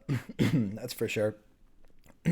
Apologies. I might be speaking a little bit less over this upcoming game. I'm trying to... What are they called? The cough drops? Don't they have like a name like lozenges or something? I don't know. I'm having a cough drop, so hopefully that helps a little bit with this. So maybe a little bit more quiet while I have this. Okay. But anyway, so thank you, Delph, for recruiting me. And yes, BG, to answer your question, Delph is the reason that I am playing the game. Or like actively? Yeah, not actively, but there we go. Okay. And that continued to be the case, like not just because I recruited you, but like the whole time. Every time you booted up the game, you were like, "I hope I see Delph in the game today." Yeah, right? absolutely. Yep. Because we do go back. Yeah. The series is 2-1, and we are getting underway with Game 4. And I was just gonna say, if your throat does act up, we can always get Dick Doug. I'm sure he'll be happy to jump on here and peak our volume levels. Only if he's shirtless and with a tie on, though. Yeah. Yep, that is fair. Face off, slid across, a rare loss for Quacky Face, but then his team actually does win it, and then they're reaching for it, 50-50, but that one goes in! How did that go in? What? What was It gets that? cleared up, and Quacky bats this out of the air. Check this out. What a block! He just dunked on Haybert. Oh my god. That is What a start. insane. And they're already up 2-1. Now they find themselves up 1-0 to the start of this one, but it's going on net. Cleared away by Sully. You can trust him on those ones for sure. But this one gets chipped. It might bounce. Sully going to have to play this. He comes out, pushes it to his backhand, slides it right past Otto, who could have maybe had a chance on that if he had just came at it a little bit differently. But instead, Team Canada has the puck, gets cut off by Meatsail, gets pushed too far. So Canada will retain possession, reverses it up the wall. Here comes Otto. Otto curling up on the backhand, but gets easily just dumped into the corner by the Team USA defense. I think that was Meatsail coming back on the back check. Slips it up. Quacky faces a chance. Breakaway. He has the lane. Takes the shot just slowly, but the rebound's laying there. He tries to control it, but he can't. What a weird little off-speed shot that was. Definitely not what I think Haber was ready for or expecting, but nonetheless, they get out unscathed there. But wow, I'm still trying to process that first goal. I mean, what a statement to open this game by Quacky.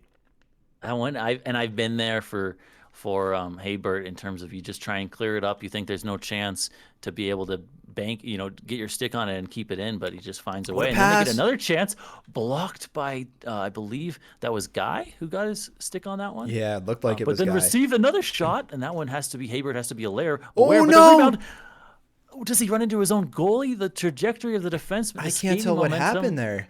It didn't look like he had any chance at that, but Paca with the cheeky little backhand, and he gets what it. Happened?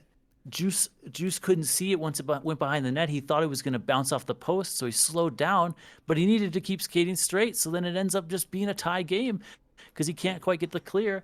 And then here comes the face-off chaos. He gets a potential shot off, dropped away. There's the reverse I was talking about, but then they just are aware to it, so they end up getting the poke check immediately. It bounces in front of the slot, just trickles right over. I believe that was KP's stick. Centered. Here comes Otto. Otto with the wrister, but it lays on the ice and doesn't end up going on net. They'll keep possession. Tony curling, looking, working behind the net. Centers the backhand. Awkward backhand, but he ends up stopping it. They keep it. Wants to cut out in front. The D don't have any speed. He walks around him. Still body out in front, so he's got an opportunity. Wants to climb. Passes up, low, high. Tony Flo takes the shot. Blocked away. Meatsail. And then Meatsail can chip it. Chips to space. Here comes Guy. Guy on a breakaway. He's got plenty of time. Backhand off the post. Off the post. No. Oh my goodness! Guy's and now gonna they be have to kicking tag himself. up. They tag up, get the shot, tag up in time, but it's a little bit short. Wow, that is so hard. You almost have too much time. You end up overthinking it, and you put it off the post. You beat the goalie, perhaps. Yep. Here comes a nice little 2-on-2. Beats one, takes what the a shot. block. That one's blocked away by Juice. No, Tony or Meatsail. I didn't quite catch that. I think it was Meatsail, yeah. I'm big into giving credit for blocks because it is just as good as scoring a goal essentially on some of these shots. Oh, absolutely. Oh, what a drop pass. Nice little backhand, but just a little bit too much mustard on it. That one's going to get collected. Tony Flo, plenty of time. F1 decides not to come, so he's just going to curl this one up. Finds the pass across, but pushes it too far. KP has no speed at the blue line. That's where you just have to kind of stop and hold the blue line, and you can't continue speed off the boards into the corner, just wrestling there with the defenseman. But instead, Team Canada gets possession. Paco, but Meatsail stops it. Meatsail then stops it, but then he ends up doing a favor for Otto. Otto carrying up 3-on-2. Plenty of space here. Looks to drive the backhand to get the quick shot off, but he ends up just driving his head right into the defenseman's ass. The Canada backhands, I mentioned it last game. We mentioned it, I think, actually a couple times last game. They cannot get shots on net from the backhand right now. It seems to be pervasive across the whole team. And the number of times they've been funneled onto the backhand, just give credit to Team USA's defensemen every time. Like, that's what you want to do. You don't want to give them the prime shot that they get all the practice in on.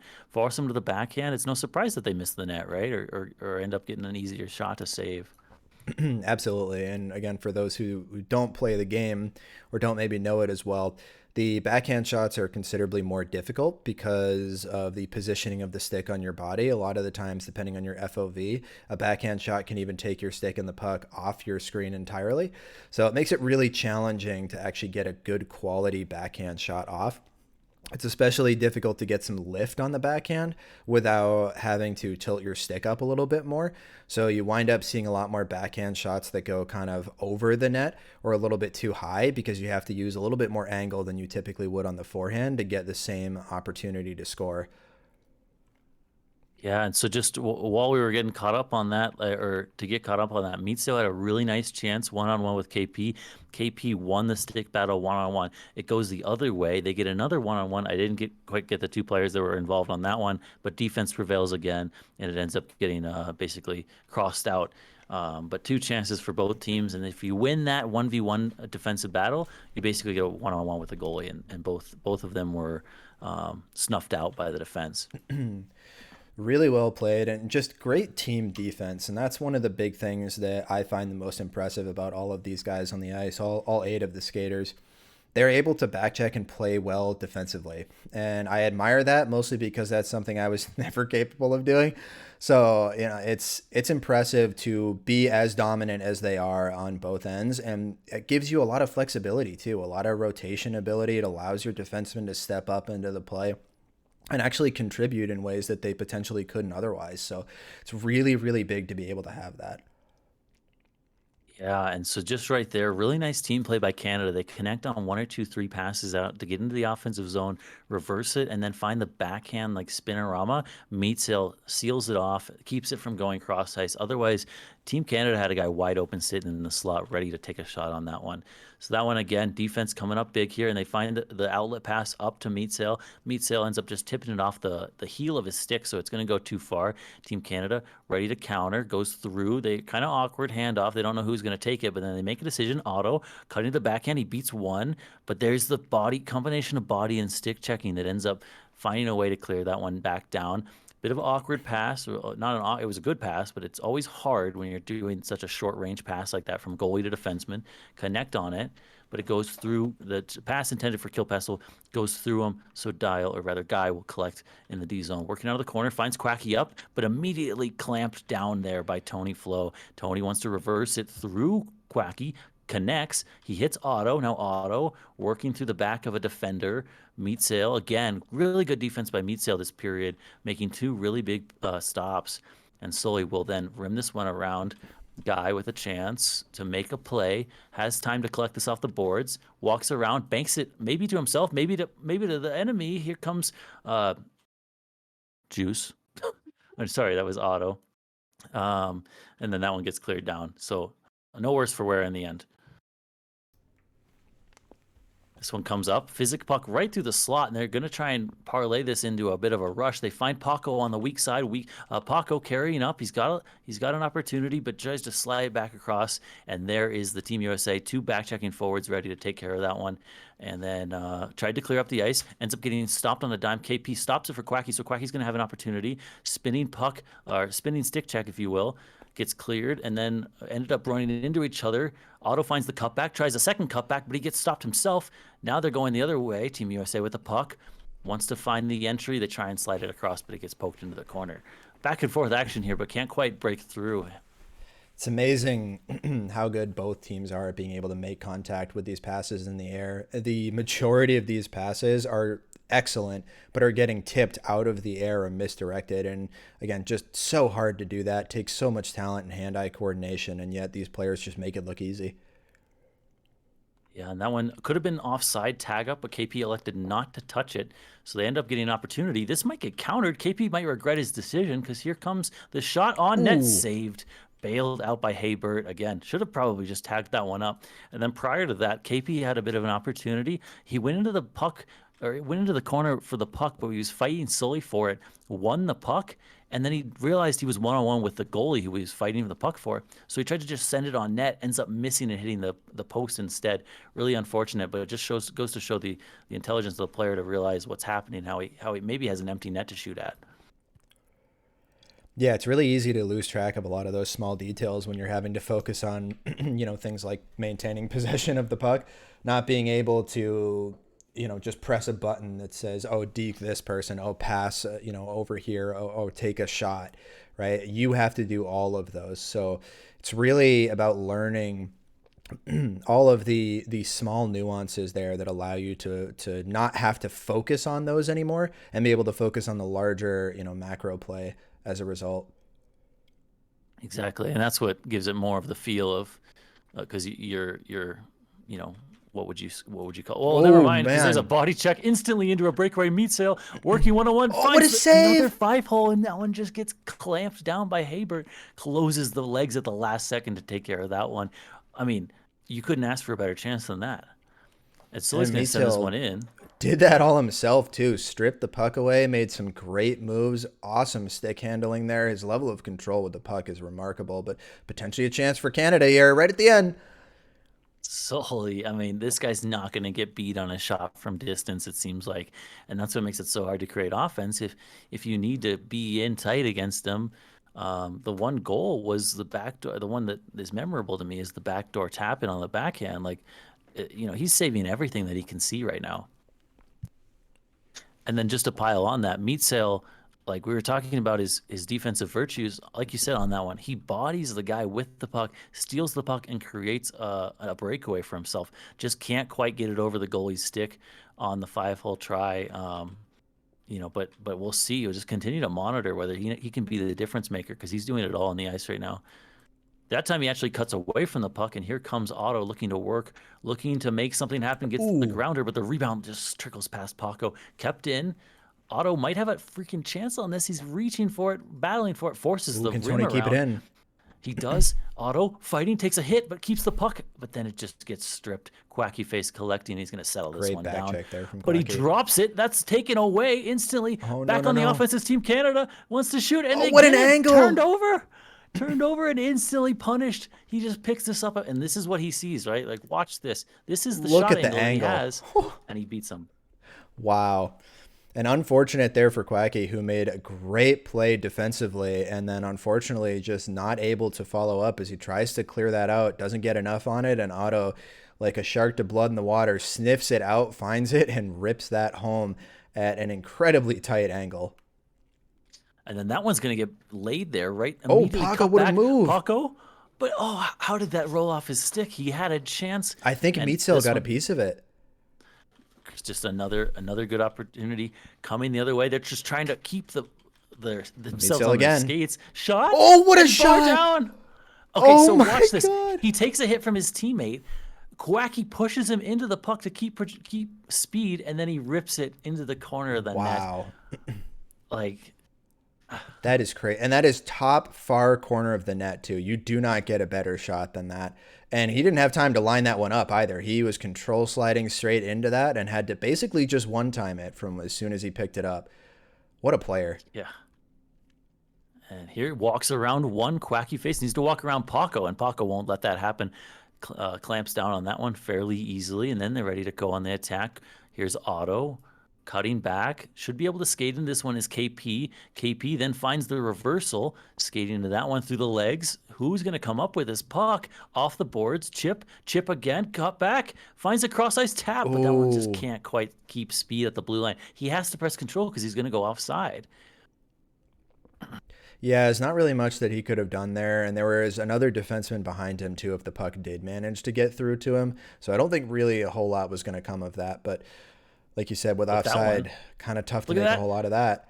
Here we go, 2-on-1. Walks by two. He's got to score here. Yeah, Oh, what no a doubt play. about that one. I mean, it just comes out of thin air. A little bit of a layup by KP, and Otto's ready to walk around the D. Doesn't have speed. And then again, man, these guys really love the grounders, and it finally is working for them. They're finally getting it through.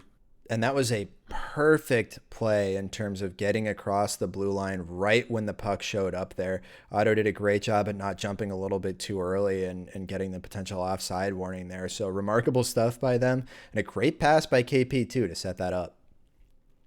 This one's flubbed across ice. They might be able to lay that one, but just KP can't quite get the tip on it to slow it down for Otto. Then it gets dumped back in, and they're just giving Canada the puck here. Canada's got the lead. They're going to reverse and carry up the wall, see what they can create. Finds the little aerial up through the middle, can't quite tip it down. So here comes Team USA. Here's their opportunity to make up a play.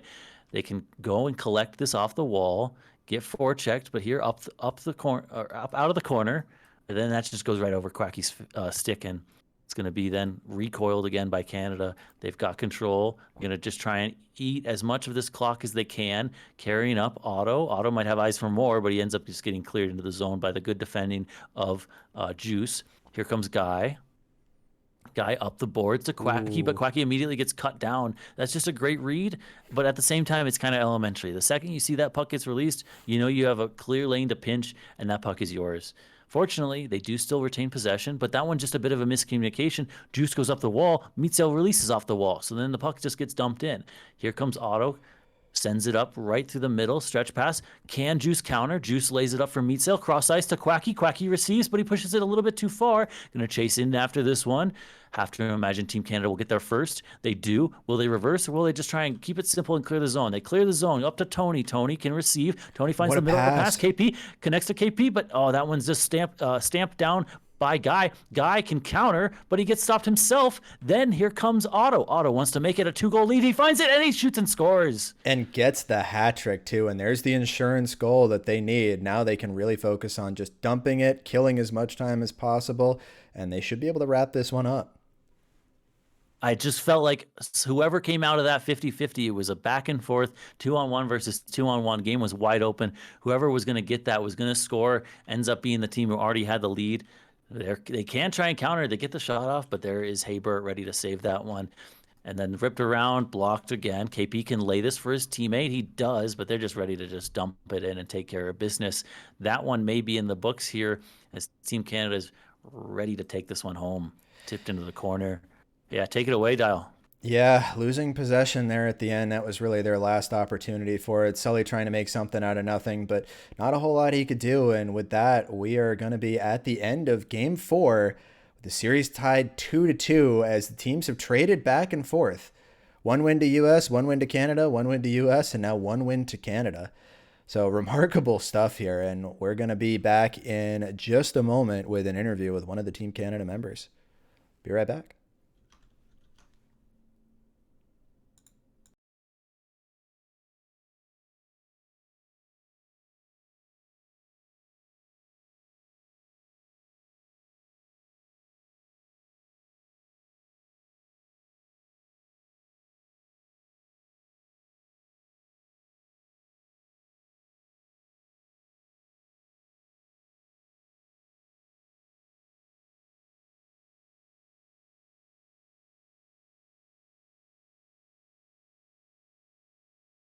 All right, so we are here with Otto.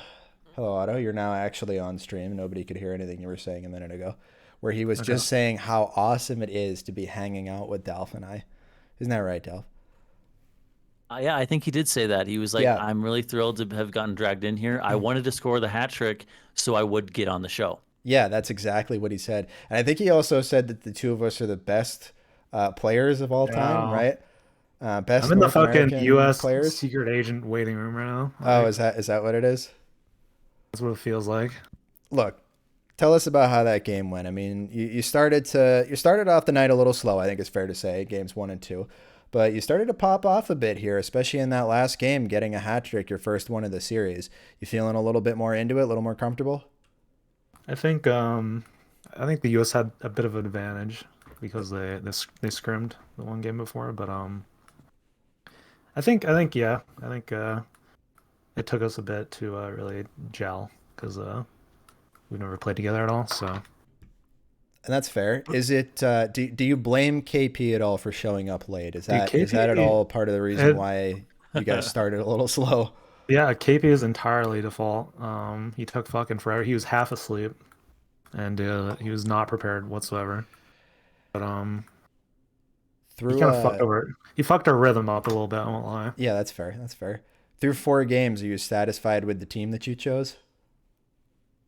I feel like we're the last 3 games. I feel like we've outplayed them pretty heavily. So I feel pretty confident in the team right now. So no regrets on taking like Tony or anything like that. No. Should I be? Look, that's up for you. It was Tony and Al.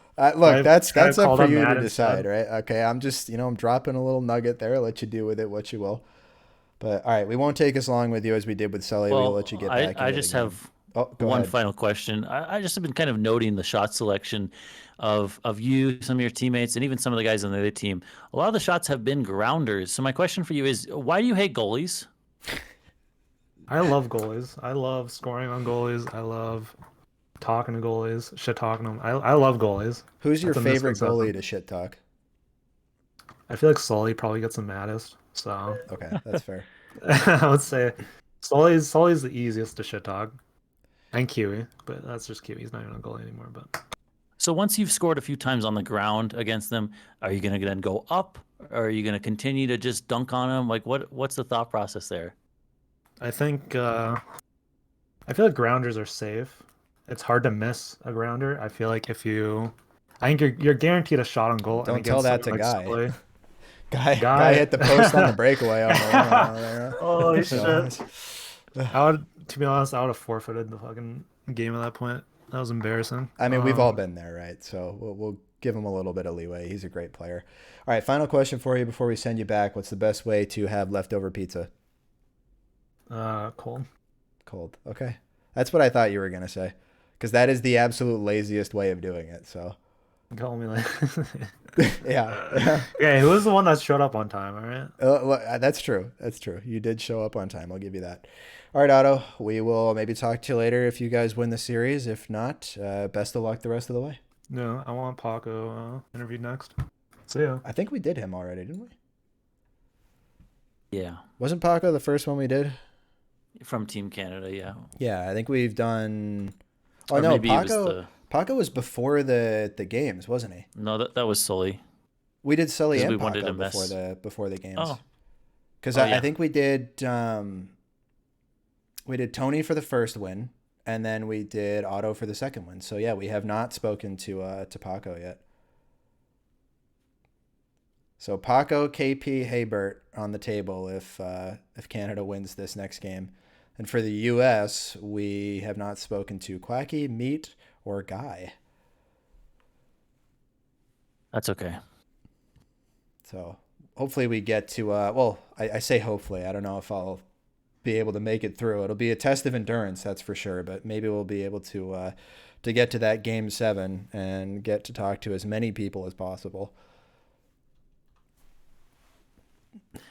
Perfect. So what are we waiting on here? Ready to go here? I'm guessing somebody's in the bathroom or something like that. We are at the I don't know, you want to call it the 7th inning stretch of hockey, right? We're 4 games in. We've got a full best of 3 left to play, guaranteed to go 6 games now, which was the prediction that you and I both had at the beginning of this. I think you leaned or edged Canada as the favorite. I edged the Team US. So I did not edge anyone. I think you said Otto's team if you had to Oh yeah, pick. I said that. I Yeah, thought yeah. you meant edged like something else. Never mind. Well, yeah, we'll save that for the after party. There'll be potentially some Perfect. edging. Yeah, I heard Eric's invited too. So The winning party. yeah, Eric has to bring his own towel though. I don't want him using someone else's towel again because I've heard how that's gone. Yeah, no, it's bad. It's real bad. But I can't speak to any of that, or else I may die. Interesting. Is that like a threat? Like hold up 2 fingers or something? If you No, have a yeah, gun pointed no. at your head? It's complicated. Oh, I see. All right. But Yeah. but it was not me who brought that up. Just to let the record show that I did not talk about that on stream. That's okay. Nobody knows what we're talking about anyway with the towel or maybe the lemon juice. But anyway, underway with game 5. Of course. So we'll face off one here in Team Canada on the back foot right away, but then they're ready to dump it in, as one does. And Team USA says, okay, I'm going to go and get this, and I'm going to go try and attack again. The forecheck turns around, but then immediately reattacks. Meat Sail got a chance to receive Oh, that. wow. Receives it backhand in the air, but too far. I mean, you got to be rewarded for that, no? It's a great receive. That was insane. He almost got it down to himself just a little bit too far. It's a shame, but that is the nature of the game, and Team USA will control. Juice ready to carry this one on the backhand. Will he reverse or just send it up the boards? He does send it up the boards, and there it just chips right over Guy. Too bad. Yeah, it's tumbling a sad. bit there, which is a little bit difficult. The speed that's coming in, the fact that the puck had actually bounced off the boards a little bit there, it's a tough one to corral in that situation. Nice little reverse here. Again, Oh. reversed, carrying, trying to scan, find the best play. They try and muscle it up the boards, but Quacky Face just able to rather get it chipped too far off his stick. So then again, Juice collects. It's just a matter of controlled breakouts. They're trading opportunities. They want to attack, but then this one's misplayed a little bit. Can they counter? No, they can't. So that one goes in. And hey, Bert wants to play this one. Let's see what he looks for. He looks for the long shot, which is just narrowly off the net. Juice, his third or fourth puck touch on this puck already, only a minute and a half into the game. Over there to Guy. Guy collects, backhand scanning, finds the middle touch. Quacky wants to tip it, but then immediately clamped down. I think that was Tony reading that one and jumping up to pinch that off. Again, pinch by Tony. Tony comes in, gets the body. He takes the worst of it, but in the end, it's okay because the puck just gets back and forth. Ooh, good body. Again, wristed up the boards. Mitzel might be able to come out of this one with some speed, but he just hits the boards a little bit too far. Can't corral it properly. Yeah, up the middle. I want to go back real quick there. There was a potential one-on-one opportunity for, I think it was Otto, and one of the defensemen on Team USA, I couldn't tell who it was, got just a little bit of a body on him, and that was enough to allow his defenseman to make it to the puck first so he didn't get beat, excuse me, on the deke to the outside by Otto. So very big play. Wanted to just recognize that because it's easy to lose those details in the flow of the game. Yeah, exactly. And this one's going to get physicked as soon as I try and take back over on play-by-play. But slowly we'll shove it up the boards. Then instantly grabbed up the middle. This one's a million bodies around this one. Touched, laying there. No one's got speed, unfortunately. And then KP finally is ready to grab that one and dump it in. 50-50 there, back into the zone. On net, chipping. But Haybert's ready to settle that down. Otto collects. Carrying, got a little bit of space. Will he make a move? He does. He beats his first man. That's the first step. Then the body. Otto beats two. Carrying down the wing. Oh, he beats another three. one. He's got the shot, takes it, and saved. That one just taken from the wall. Probably needs a little bit better inside opportunity to beat Sully. But then again, they did score 4 on him last game. So, you want to take every shot you can. Paco carrying, reverses. Beats the forecheck a guy, buys himself some space, pushes it up the middle. That one's released right at the perfect time, so the guy's already skated by it. But again, does get punched back in. Tony going to try a second chance at it.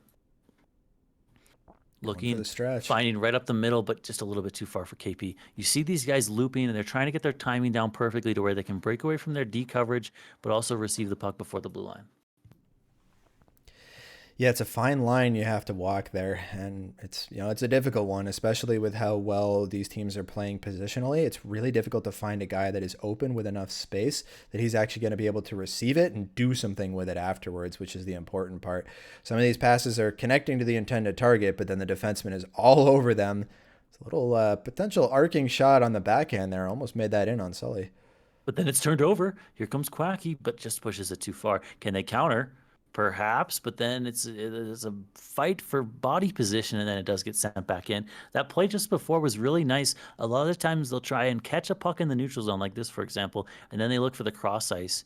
That time, actually, Team Canada waited until they got over the blue line, then they sent it cross ice. But anyway, here we go. Carrying in Otto. They're just trying to contain him. That backhand slices by the far post. That shot goes around. Can Tony get it? No, Tony opts not to pinch. So Guy will collect, finds the center. Quacky just trickles right through his little wheelhouse. So instead, goes down the ice for Team Canada. Paco curls up. Paco looking. Sully's disconnected. The net's open. Oh, boy. Oh, he didn't empty. shoot. Juice hustles to the net, but he was looking cross ice. And that one's going to seal. Probably see a pause here. Yeah. That was nerve-wracking. Wow. Very fortunate easily. that I couldn't see who the defenseman was on Canada. I don't know if they noticed, but they did not get the shot away on the empty net. That could have been just so disappointing for the first goal of the game to be scored that way. But it looks like Sully is back now. It's that Boston internet is not that good. I guess. Something like that. We'll let the record show KP was telling him to shoot, and he That's didn't. True. Yep. But yeah, sometimes you're just so zeroed in on the pass that you can't adjust in time, and it's probably for the best. We'll say that it wasn't that; it was good sportsmanship. That's why he didn't shoot it. He wanted to be a good sport, have a good competitive game, and not gain an advantage due to somebody disconnecting.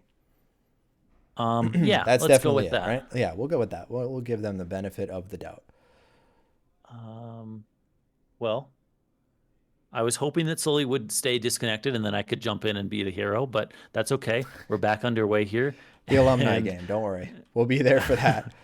Good. Otto reverses here to Paco. Paco receives on the backhand. Then he's looking for the same play. They have 3 up, so if he can get around this Ooh. guy, he has a chance to go to the net, but goalie's going to jump out. Sully ready to rim this one around. Oh, no. Centers it right to the guy, but it's okay because I can't quite read the name, who that was able to jump in there. I think it was Guy. Guy was able to get the inside track and clear that puck away. But Sully, first he gets disconnected, he jumps back in and immediately makes a nice pass, to be honest, but that one's going to be offside. So they will have to tag up. These can be dangerous situations here where a guy has a lot of time to collect. Sorry, Juice has a nice lot of time to receive. collect this. And then again, Juice says, I want this. I'm going to make the play. He finds it. Then looking for the inside through the forechecker pass, taps it across to Meatsail, but he has to come back and receive it. So now he's going to come back in zone. Puck bouncing. Who's it going to bounce for? Finally, big play by Meatsail to come up here. He just continues to get touches on this, and now it's going to be a potential one-on-one. Beats around the defender on the far side, gets the wrister off it, what a shoots and shot! scores far side. He just beats him freaking blocker side. Like, look at Wow. this perfect shot, perfect view of the goalie. That is insane. And you got to give a ton of credit to Meatsail there. Meatsail back and forth on the boards, just continually finding ways to stop Canada from getting a breakout going there. Gets the puck across over to Juice, and Juice wastes no time putting that one home. What a play. And big credit to Meatsail. Wow. And then there's another chance looking for the poke check. And what a save. Hey, Bert comes back with a vengeance, ready to save that one. But here you might have a lane to the net. Can you carry? No. Sealed away there by Tony Flo as the hero coming back defensively. But again, just, what a goal there to come across and rip that one home. And Meatsail, like you said, 3 or 4 straight blocks on the puck to keep that play alive, and it ends up in the back of the net. That's what I'm talking about. This guy's playing like a power forward right now. He's insane. And for those who don't know his history, Meatsail actually started out as a goalie and was an incredibly good one at that before shifting over here to play offense, where he's demonstrated remarkable talent and exceptional hand-eye skills that have carried forward. Again. Oh, my gosh. Man. Really nice play by Quacky to keep that one and put it up in the air for Meatsail. Meatsail just can't quite bear the rebound. Then he finds a nice centering pass. One-timer, shoots and saves. Got to give credit to Haybert there, too. He wasted no time coming out on that, recognizing the danger of that situation, immediately stepped forward and got his stick in the lane. Yep. So here's the breakout. They got 3 up on the neutral zone there, and it ends up getting stretched and potentially countered right through everybody who's going to grab that one. Now it just gets, another good defensive play by Tony wraps that one up. But you can see what these guys are trying to draw up and play. Tony's going to reverse this up to Paco. Paco, plenty of space to carry here. Let's see what he can whip up. Cross over to Otto. Otto receives, but the puck is spinning, so it loses all its momentum. They try and push it through, but cannot. Now here comes Team USA, looking to make a play, looking to make a counter. Meatsail receives. He wants to carry, bounces it off the boards, pushing it forward, fighting with it, and then it takes 3 guys to take him down, but he still has it. He's got all 4 guys. Oh my God, what a play. And now he's got a one-on-one. Can he backhand this? Can he carry in? Oh my God, the patience. Oh, wow. The cutback to the slot, rips a wrist shot from his forehand, just gets saved away there by Haybert. Haybert giving up a goal, but giving up a goal, but has played extremely well in this period. Extremely well, and Meatsail on the other side. I mean, these are the 2 stars of the game so far for me. 100%. And here he is with the puck. He is all over this thing right now. Finds a little doinker through the middle, but just a little bit off. Paco, you see that? Cuts back, or rather, crosses over onto his back skate and then starts spinning to make that defensive play and clear it out of the way. I taught him that, by the way. Definitely. Not. He's the wrister. With the misdirect. Just too far out of reach. No, Paco just shot that one I right think through. It got redirected off of the defenseman's stick. I don't know. It comes close, but I tell you what, if you're too deep in your net like that, you cannot reach that far post. And if it goes off the post and in, that's the only way it can beat you from that spot. I couldn't tell if it was redirected just a little bit. I think it was Juice who was trying to get his stick in the shooting lane, had his stick up to cover a higher shot, not a lower one. And I think it clipped just the bottom of his stick, redirected it just enough to actually put it on net. And Sully was not ready for that. Probably couldn't see it through the sticks there, too. A lot of the goalies and a lot of the skaters nowadays too will actually play with invisible player models or player models that are transparent to some extent, so they don't have to worry about a screen from a player body. But the stick is not part of that, and we have an opportunity for Meatsail going the other way as I'm walking through that, gets the goal back and puts US back on top 2-1, 6 seconds left to go. Yeah, and you see the teammate of him, Quacky Face, coming through the middle, has to jump over to and able to open up the lane so that way Meat Sail can come in and actually score that one. Yeah, and I believe macro jumps are allowed in this, so that is a legal play, I believe. And I don't actually know if it was a macro. It looked to me more like it was just a double jump because he didn't get too far in the air. Hmm. But yeah, that one just came out. A lot of these are very hard to call just because they happen so quickly, and they Yes. just kind of just materialize. Like this one, for example, Ooh, which good is long shot. arcing right over the net. And so now here's an opportunity. Anytime you miss a shot like that, you can potentially counter quickly if you can pick up the puck quickly enough. But unfortunately, that one does get poked away. A lot of coverage to the neutral zone is pretty thick to break through right now, and they're going to need to find a way because they need a goal in this period. Rimmed around. Here's Paco looking up the middle, but he gets redirected, so that pass will not connect. Here And comes that's Juice. going to give US an opportunity to reset here with the lead in the third period of game 5. Pivotal game. The team that wins this is going to have a lot of momentum heading into our first elimination game. Yep, and so here's up the boards. Tony receives, but then just is immediately bodied there strongly by Juice, all over that play and ready to clamp down. Here comes Guy on the backhand, looking for the connection, but that one's just tipped right out of the air by KP, and that gives his team possession. Tony, ready to take that possession, rims it around to Paco. Paco receiving on his forehand. Then over to KP. KP can receive this and skate. Looking for his best Backhand. option. Finds the cross Oh, ice. what a Connects pass! tap and saved by Sully. Crucial save there by Sully in order to keep this at a 1-goal lead. And that one's going to go back down the zone for K-Bert. Huge K-Bert play by looking. Sully, but huge play as well by KP. Not only getting the block originally that started that potential breakout, but then making a phenomenal cross ice pass to find Otto there, sort of on the back door behind all the defensemen. Dangerous moves here for Canada. Yeah, and then there was another chance for Canada to try and win that 50-50 puck. They can't quite come up with it, and Team USA is able to clear down the ice. And same thing with that one. You know, these passes are extremely hard. I know it looks like it's just not a lot going wrong. Defense is prevailing, but these passes are very hard to undercut and poke away, and that's exactly what Team USA has been doing this whole period. And here they're ready to counter. Team Canada panics and basically realizes I can push this back into my corner for my team to collect, so I'm going to do just that. Goes up the boards to Tony, but look, he's smothered instantly by Team USA players. And this is a puck that could bounce in their favor. Instead, Canada's going to pick it up off the boards, chips it over, and then USA swallows that one up, goes cross ice, looking for the play here. Can't quite control that one off the boards, but they do win the puck. High five, goes into the corner, over, and then forced into the middle. Puck is just laying there, but it's going to be able to be skated into by Kilpessel. Kilpessel finds the cross ice. Otto finds the cross ice again, but too far for A Kilpessel. little bit of a physics puck there. Unfortunate.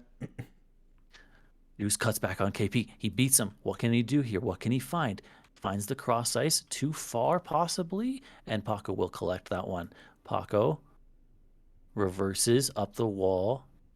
And then that one's turned over. Can they tag up in time? They can't. Or can they? They find did. the cross ice. They can tag up in time. It's Oh, over, and it's no. in the net. They just barely wave off the icing. Oh, I thought for it to sure that count. was offsides. And I'm wondering if the defense did too. Meatsail able to just sneak in there on the back door. And, oh, hey, Bert, you got to feel for him there. Again, he gets a piece of it, but it's not enough, and it goes in anyway. Just a backbreaker there, and it ends up, oh my gosh, almost being 4-1. That was a really nice play drawn up there with Meatsail dashing across the slot. Almost gets countered for Kilpessel and Otto, but then doesn't.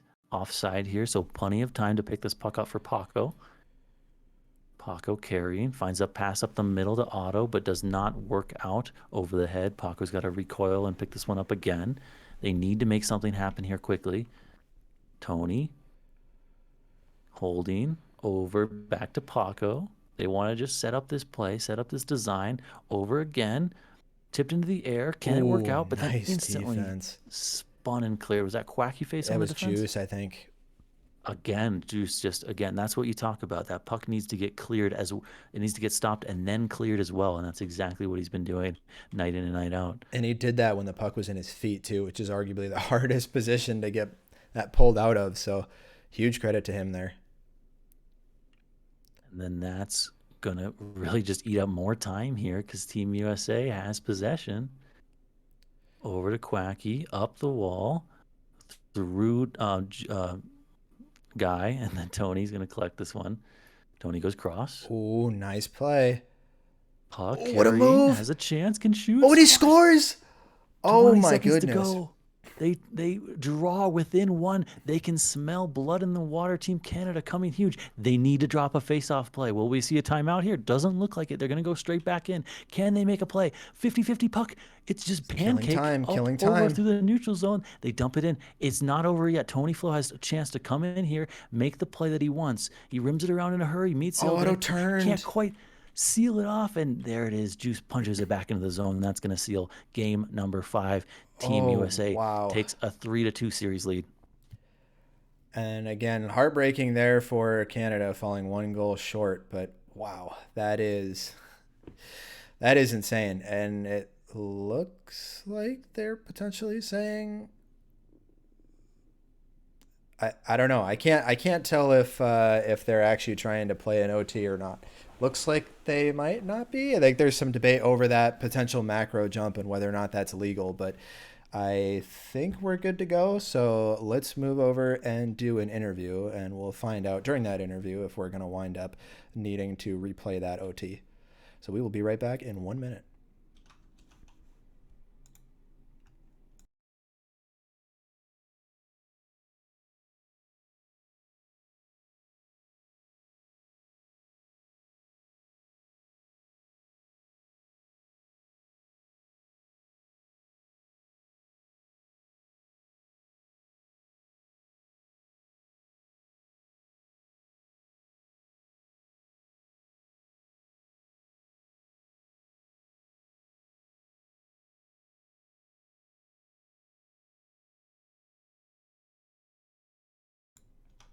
All right, and we are here with Meatzel. Mate, how you doing after that one? A little sketchy great. at the end? Yeah, a little sketchy at the end. We were celebrating a bit too early, but we got it done. That's right. You had it in the bag the whole time, right? Yeah.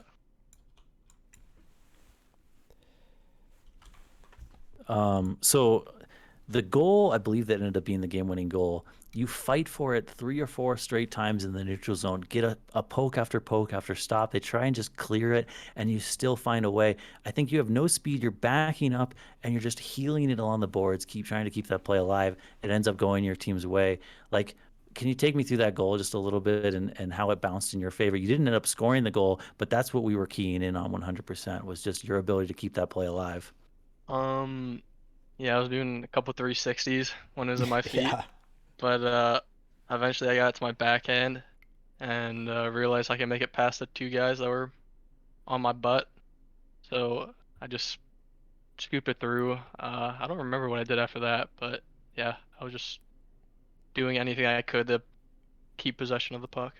I guess a good follow-up for you is how much of this is sort of second nature. I mean, I'm assuming you don't really have the opportunity to kind of think about these things while you're going through them. You just kind of make the play that seems natural at the time. Is that right? Yeah, right. I'm just trying to. Well, there I kind of was just trying to keep it away from them, so it wasn't a bad. But it ended up bouncing nice in my favor to my backhand, which I guess it was second nature at that point. Yeah. Earlier in the game, you had a breakaway. Do you remember anything about the breakaway, or was it just a blur? Uh, when Bert saved it, is that what you're talking about? I think so. I just don't remember Yes. exactly how it went. Yes. Bert's found you Uh, on it. yeah, I got a bit too close to Bert, and he does watch low pretty much every single time, and stupid me went low, So Just funny yeah, because Otto was just telling us after last game that going low is the play most not of the against time. Bert. Ironically, he also said you never miss when you shoot low, and then he missed one Right. shooting low last game, He wide did. left. So, Yeah. but all right. So we'll let you get back to your team so we can get back into it for Game 6. But final question for you: what's the best way to have leftover pizza? Room temperature. Room temperature. Do you Yeah. just like let it sit out until it gets to room temperature, or do you heat it up Well, until it's room temperature and then okay. eat it Well, there? if you're having the pizza, I'm saying like the maybe. day after. Oh, the day after. Yeah. I think so. You had it in the fridge already, Yeah, is what you're yes. saying. Yes, it's been in the fridge. Yeah, in the stove. I can't eat it straight out the fridge. Yeah, It's too I cold. can't either. I'm with you on that one. So Yeah. stove, that's how you do Yeah. it? Okay. Yeah. Respect. Or oven. Sorry, not stove. I Oven. knew what you meant. Yeah, I made the Yeah. same mistake, but Yeah. all right. Awesome. Well, Definitely. thank you very much for chatting with us. Best of luck for the rest of this series and see if you can close this one out. Yeah. Hopefully. Yep. All right. So heading into a pivotal Game 6, which is what we called this would be a 6-game series. So looks like we are trending in that direction. I've already lost because I said 6 games, Team Canada to win. So that is true. Well, you lost 6 games, but you may not have lost Team Canada to win, right? So there's still potential. Yeah, I just didn't have faith in Guy, to be honest. It was the guy specifically that I was like, no thanks. Damn. Called out in particular, but all right, we should be getting underway. It looks like the warm-up time is resumed. So Game 6, here we go, as Team USA with a 3-2 series lead have the chance to close this one out. And I know this is a point of debate in pretty much anything that has best of series, but do you think there's more pressure on the team that's about to be eliminated or the team that's about to close out the series? I think closing out, honestly, I wouldn't normally say that, but I just think in a situation like this where you get the lead, you kind of breathe a sigh of relief. No one's won a game in a row in this series so far. It's been back, forth. Each team taking a win. Will that continue here? I think so. Yeah, I mean, we've seen it the whole time. U.S. winning every odd-numbered game and Canada winning every even-numbered game, which would lead you to believe that Canada's going to come out strong in this one, if history is any indication. And a good opportunity here at the start with a potential chance for Otto to score. Yeah, that was a nice little cut in, and they get a ripper, but I think that was going post. It was also saved, but now here, tipped over, get the quality wrist shot off. And then there's the back door. A chance to swipe at it, but it's just bouncing so funky that it's difficult to settle that one down and punch it into the net. Here's Tony, reverses to KP. KP's going to try and come off the wall. He punches it up to Otto. Otto carrying, potential 2-on-1 here, but Otto just loses it in his feet. Tough break there, and they just try and do a little bit too much with it. Now, Team USA countering, but that one's just absolutely stifled away there by Tony Flo, and he just slams it back into the zone. Oh, no, Sully. Sully recovers in time. Oh, man. Yeah, we've seen a couple of those situations so far this game with Sully specifically struggling to handle the puck. His saves are there, but maybe the rust we're seeing with Sully might be his puck handling. That might be the case, or maybe it's just the WrestleMania on the other screen is a bit too distracting sometimes. But oh wow, almost a good opportunity there. But lucky for Sully, I was going to say that puck ended up getting caught on the side of the net there, because if that wound up, not having that little lip there on the edge of the post, KP would have been able to just pull that out and put it in easily. But he had to pull it out and around, and that was just enough time. Yeah, and exactly, he needed to pull it out and in. But there's, oh my gosh, an amazing play. Point down to the back door and just gets stuffed on the save. Incredible save by Bert to just track that and make the stop. Huge, because in an elimination game, you never want to be the team that gives up the first goal here. So that is huge for Team Canada to not give that up. And an opportunity the other way, and it's off the post and almost back in. Oh my God, back and forth. The rebound was laying there too, and they just couldn't quite win the race to it. That was so close. All right, maybe we'll settle down a little bit here with Paco collecting this puck. He's going to rim it around to KP. KP has the lateral play. He's looking for it, but it gets stumped down by Guy. Here comes Paco again, looking for a cross ice. Finds it with Otto. Otto has one man to beat. Has another one coming late. Here's Otto playing with a Ooh, little nice bit of block. space. Shoots and just gets blocked away. Great job getting the the stick point. in the shooting lane. Tip? No, just over the head of Otto. Otto a little bit out of positioning deep on the offensive zone, but it's going to be all right. He might be looking for a stretch pass. He's kind of being left open up there. I don't know if you can see that, but it ends up not working out as Team USA was able to get control of the puck. They can chip to him now, though, and they do through the legs of the defender, but then the Just a goalie's going to little come too out and grab far. that one. That one lays. Paco waiting for his teammates to tag up. They Ooh, do. perfect. He pushes it in and then skates around it, finds the cross, and then he Oh, what a cuts block. back. Otto with a chance to bang that one home on the doorstep, but gets blocked away by, I think, Juice again. That is a huge block because that shot had eyes for the back of the net. That looked like it was going to be a laser. Here comes Juice. Just made a big defensive play. Now he's going to look to make headman the breakout. Goes up the wall. Meet. Working in very tight phone booth, but he ends up getting, just swatted away. Here they come on the counter attack, looking to get over the blue line. They elect just to dump this in and rim it around. Let's see if they can win the race to it. Juice, sure-handed, fires that one up the strong side. Here comes the cutback. Guy working, finds the chip pass, connects on it, cuts to the wow. backhand. Here comes. Oh, what a my gosh, save! What a save! Hey, Neitzel Bert. had a glorious chance. He's got another, but that one then is poked away by Paco. Just finding that in his feet as it comes through, he swings and clears that. Wow, what a play. I mean, the guy to Meadsail connection there was remarkable. An excellent job by US on the breakout there, but what are you supposed to do when Bert's playing like that? Yeah, I mean, but honestly, just the beauty of those passing plays to connect on them and some really nice opportunities. Have to imagine we'll see some more of that, but it's just which one of these teams, defenses and goaltenders, are going to break first? Which one of the offenses are going to break through and connect on their play finally? Or is it going to be a mistake quite like this one that could have been a clear-cut breakaway? Bert charging out of the net for this. And here comes Otto. Otto with a clear-cut 2-on-1. A little bit of a back check, slides it across, but too far. Too far for Kilpessel. Kilpessel goes across. Who's going to make it through anyway? With no seconds left. Oh my goodness. 0.8 seconds left for anyone who was curious on that. Oh, wow, what a play. And KP able to somehow force that through the defenseman's stick. I don't know how that happened. The defenseman caught a piece of it, but it's like the puck didn't give a shit. Went through anyway, found Otto's stick, and Otto puts it home to make this a 1-0 lead. After, I mean, I don't know, that play from Guy to Meadsail, I thought we was about to be 1-0 USA, and less than 30 seconds later, it's 1-0 Canada going into period number 2.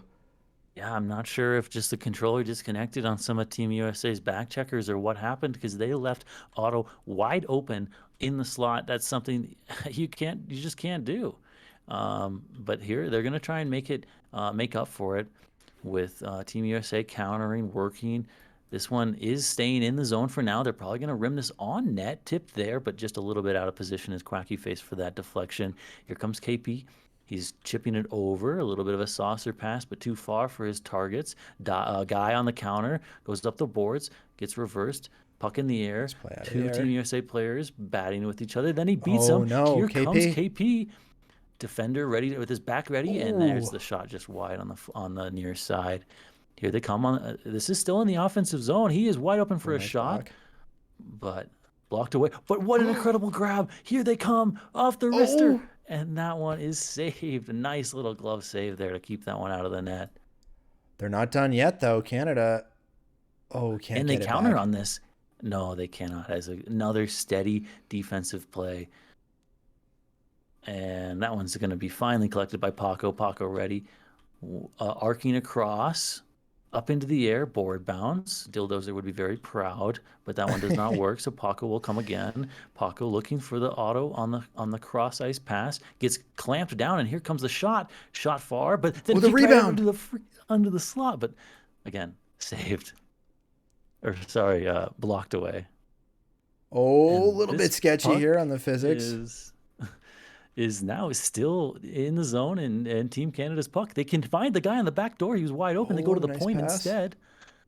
What will Oh, they he flubbed find? it. Board battle. They can reverse here or they can go up. And that one's just turned over. Unfortunate situation. Team Canada only with one defender back. Here comes Quacky Face over to Guy. Guy with a Guy clear with a cut backhand. chance. He finds it and saved. The goaltenders in this series continue to stand tall.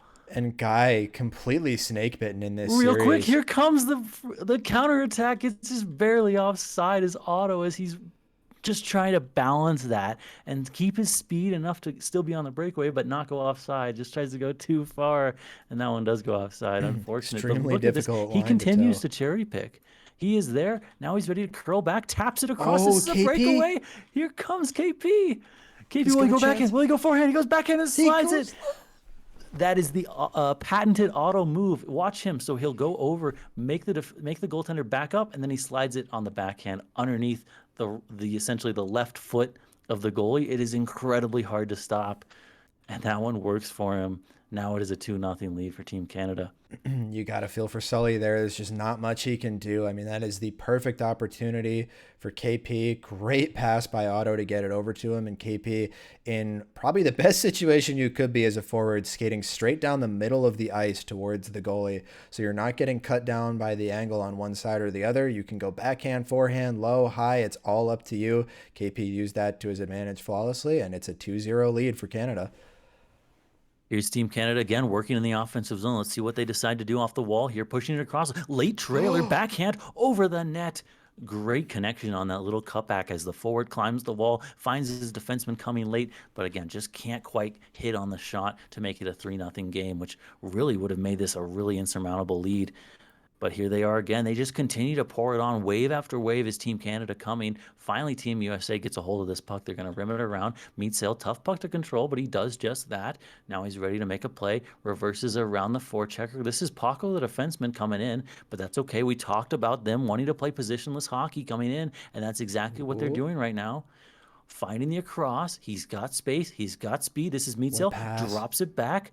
Drops it back again. Will this stay on Oh, the it's line? still Just in. barely in. Tapping. In front. Tipping. And Oh, and it's he in. own goals it. Kouaki with 2 whacks at it, and the goaltender puts it into his own net. And a lot of people will, put that as a negative against Team Canada. And it is unfortunate that they weren't able to corral that. But you do have to give all the credit there to Quacky for putting it in that situation.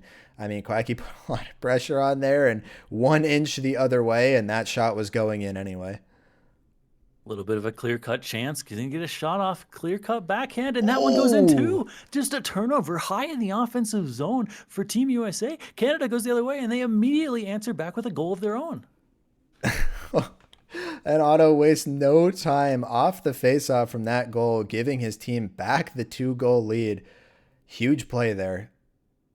I mean, that's what we talk about. You can't, any single inch he will take, and he will take it to the house. And that's exactly what he did. I mean, you turn it over high in the zone. A lot of times you won't get punished for that, but that time around he does. Team USA coming again. Here comes Guy spinning around looking for it. But there he is. Tony Flo, I believe, getting his stick on that one. Very difficult to do. And, I got to give credit to Otto where credit is due. I've criticized Team Canada for their backhands for most of this series because they've been definitely under par, a little underwhelming.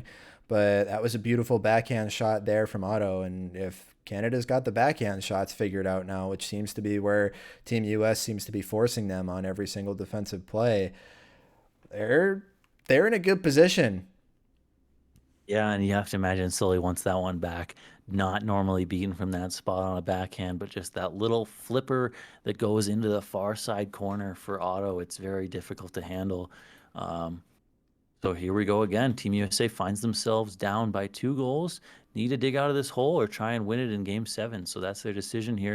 And we've seen them come back in the past. Sometimes it's hard to dig yourself out of a deficit. Oh, but what a Team USA move. has found ways. They're doing it, carrying up the ice, looking for it. They're probably going to drop this. There they connect on it. He has a chance to skate in and take the shot. Connects for the What a back door instead pass! and finds it. Absolutely amazing sequence of passes What to a- connect. Look at this sequence to Guy loops around, comes back in again, and then finds the downhill one-timer. Incredible, incredible timing on that. Another incredible sequence there by Meatzel too. Meatzel in a perfect position for the drop pass. I think it was used the drop pass it to him or Quacky. I couldn't tell who it was, but Yep. phenomenal drop pass. Phenomenal job by Meatzel to be in the right position and then also to recognize that it was better to take the pass there than to try to shoot through the lane where there were a bunch of sticks blocking and get it over to Guy who had a perfect opportunity to one time at home. And Guy gets that monkey off his back. Just a little bit of a behind the back pass, almost works, almost trickles in, and then this is almost turned over. Here comes Meatsail battling. We talked about his ability to force turnovers. Here he is again on the forecheck, but that one's just going to get punted out of the zone. Here comes Juice to collect. I mean, Meatsail is just wreaking havoc right now, working, trying to cut this lead and tie the game up. Here he's going to come back for a puck, hoping it comes down in time. It does. He ends up just laying it up, and then Team Canada is going to throw that one in because they had players still in the offensive zone needing to tag up. Juice collecting behind the net. Where will he scan to? He goes glassing out, just a little bit of dump out, hoping it lands on Quacky Face's stick. It does not. So they're going to have to reset and try and defend this oncoming possession. Meatzel gets bodied. That's one forechecker down. They go across to Kill Pestle. Kill Pestle taps inside. Sully elects not to come out. He's going to let his defenseman handle this. Guy goes up the boards. Quacky Face here. Immediate pressure coming on, but he works inside. Takes middle ice. He's carrying. He's carrying. What can he find? He's got a stick to work around. 2 sticks to work around. Sends it on net. Rebound is in their favor. Can they reverse up the high wall? Are they going to go to the point? Chips it off the boards. It's off the net. We tried to and it's laying JSL there. pass it. They're going to retain possession dial, but then finally punt it out of the zone.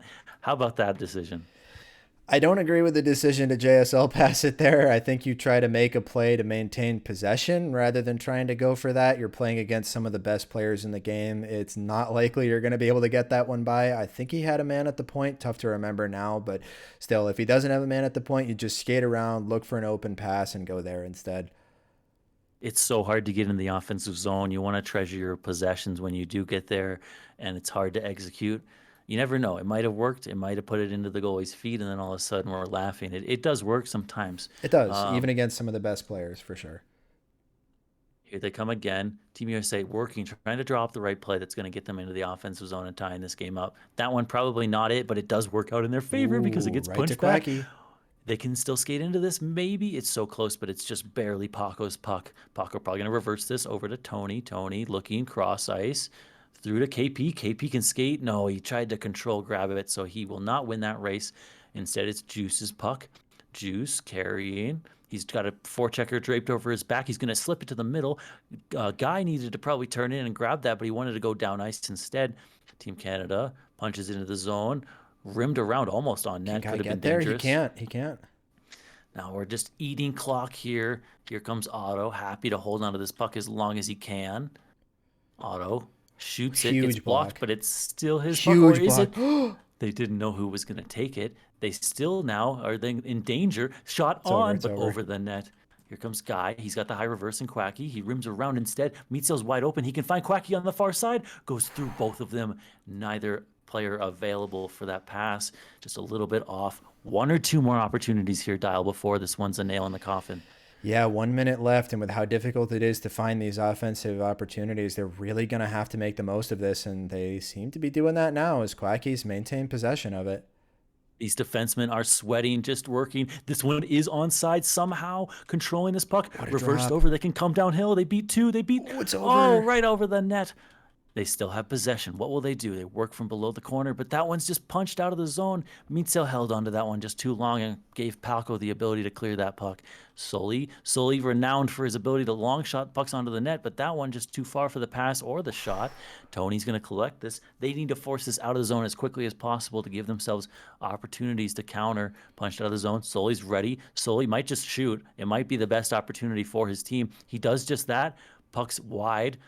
Race for it. Goalie's out of the net. They punch it towards the net. It's trickling through. Saved with a body in the net. Could have been goal interference, but that is it. Team Canada takes this one, forces us to a game 7. Wow. Game 7. I mean, I don't know how we thought anything else would happen. Back and forth, back and forth. They have been trading games all night long. And what a game for Habert, who we will try to talk to here in just a moment. So we will be back with Habert. Oh my God, Gar.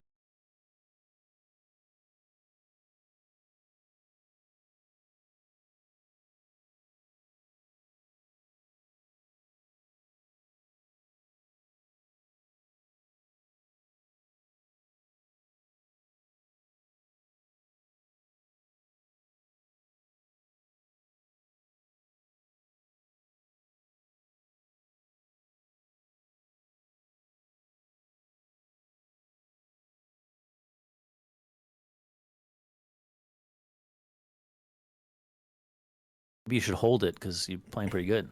All right. Yeah, that's good. Yeah. Yeah, maybe you should hold it.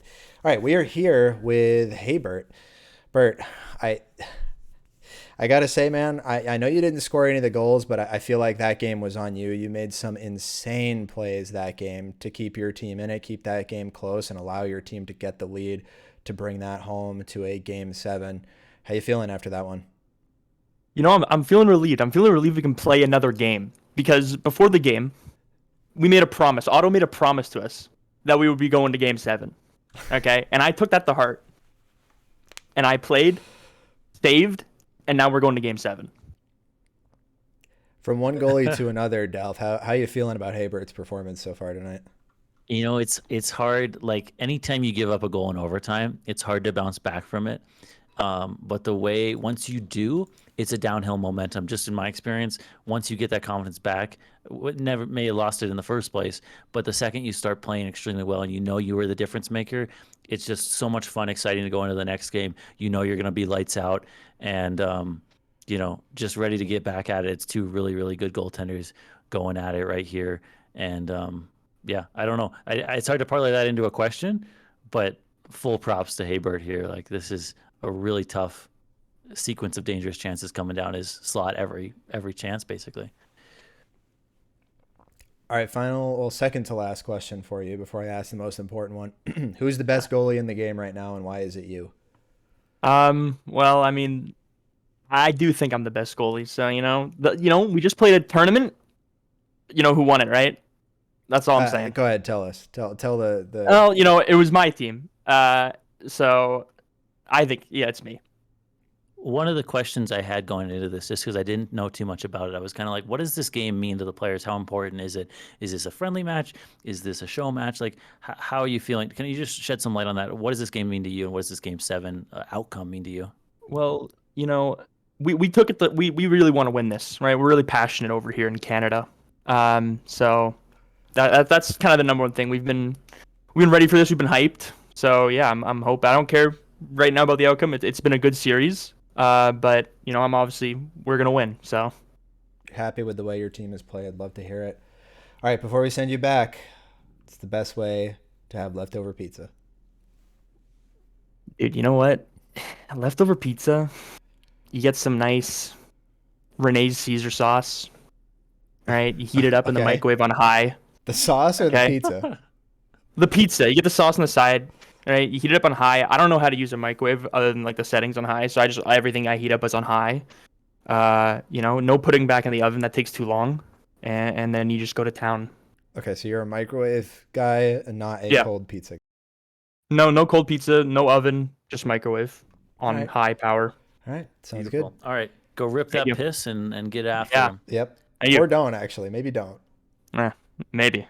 You superstitious? He's gone already.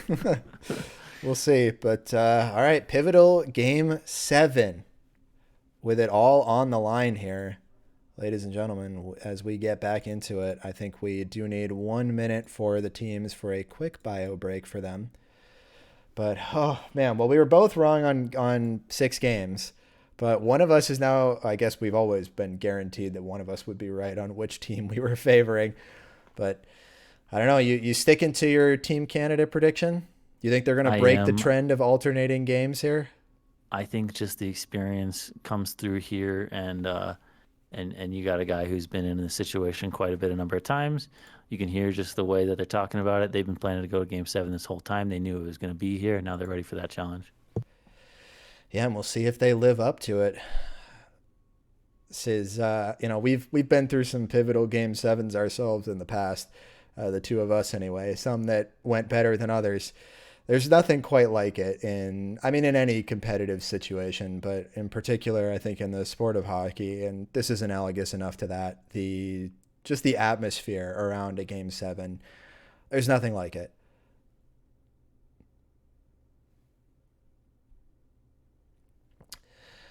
All right, well, it looks like Canada still needs another minute or two while they get settled down, so we may see a quick break here. All right, I'm going to flip it to... Oh, are they ready? Okay, maybe not. Maybe we won't flip it to a quick break. All right, we're sticking with it because they're all on the ice and they're on position. We haven't quite started yet, but should be underway in just a moment. Apologies, the screen is going to go black here for a second on you. So we have Dalf also taking a quick bio break.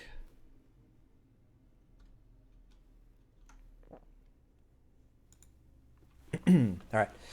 Screen should be back now as the warm-up is counting down. So, with it all on the line, I know we had you predict earlier, but for those who were not around for the predictions, I'd love to see in chat who you think is coming out on top in this game. When the game is over, we are also going to be crowning an MVP of the series, who we will be chatting with after the series ends here. So, we have about 20 minutes to glory and bragging rights until the next USA versus Canada match comes about. Opening face-off underway here is won by Canada. Otto with it now. Rotating around, just trying to buy himself some space and time, which he is doing, dropping back again. Doing loops in front of his own net, which is a little risky. Again, would not advise doing that without a good amount of practice handling the puck. Very easy to turn it over there. Tries to find the breakout pass up the same side, and he does so. Paco has it. He's going to have an opportunity to shoot, but he goes for the drop pass across. This is kept in. Tossed towards the net. Paco tries to hit it out of the air. Would have been an incredible goal if he did, but understandably not able to find that one. And we have a physics puck here. Bouncing all around, all over the place. Puck's going to land in front of the net of Team USA, but they are able to recover. They will send it out. Haybert going to pick this up and send this down. Kilpessel gets that at the line. Tries to find Otto in the middle, but unable to do so. Meatsail with it here. He's looking for Quacky across. Quacky loses it on the same side to Tony, who's going to curl around and try to find his own breakout, but it's off the stick of Otto. This is going to give an opportunity for Juice to find Meatsail. Meatsail tries to put it back across, I think. Looked like that was meant to be a pass. But nothing doing there. So guy's going to pick this up back in his own end. Goes for the across pass. Quacky's going to have to pick this one up. We'll see if he drops it to Juice. He does. Juice skates up with it. Gets around one, but is going to lose it afterwards. Tony Flo with it now. Deep in his own end. Gets it up to Otto, who's going to fling it back across, but it's behind Paco. Paco has to stop and corral it. Has just enough time to do that, but a nice body by Meatsail gets him off the puck. And Juice, looking for the breakout, finds, looks like Quacky, who's able to somehow chip it through over to Guy. Guy curls it back in front, and a nice try there, but just missing Quacky's stick, unable to connect. Quacky had a defenseman draped all over him. Would have been an extremely impressive goal, and this is going to get cleared out. Yeah, you can see what they were looking for there with the cross ice. You just have to basically dink that in out of the air, and just the timing was just not quite there, but really close to being there.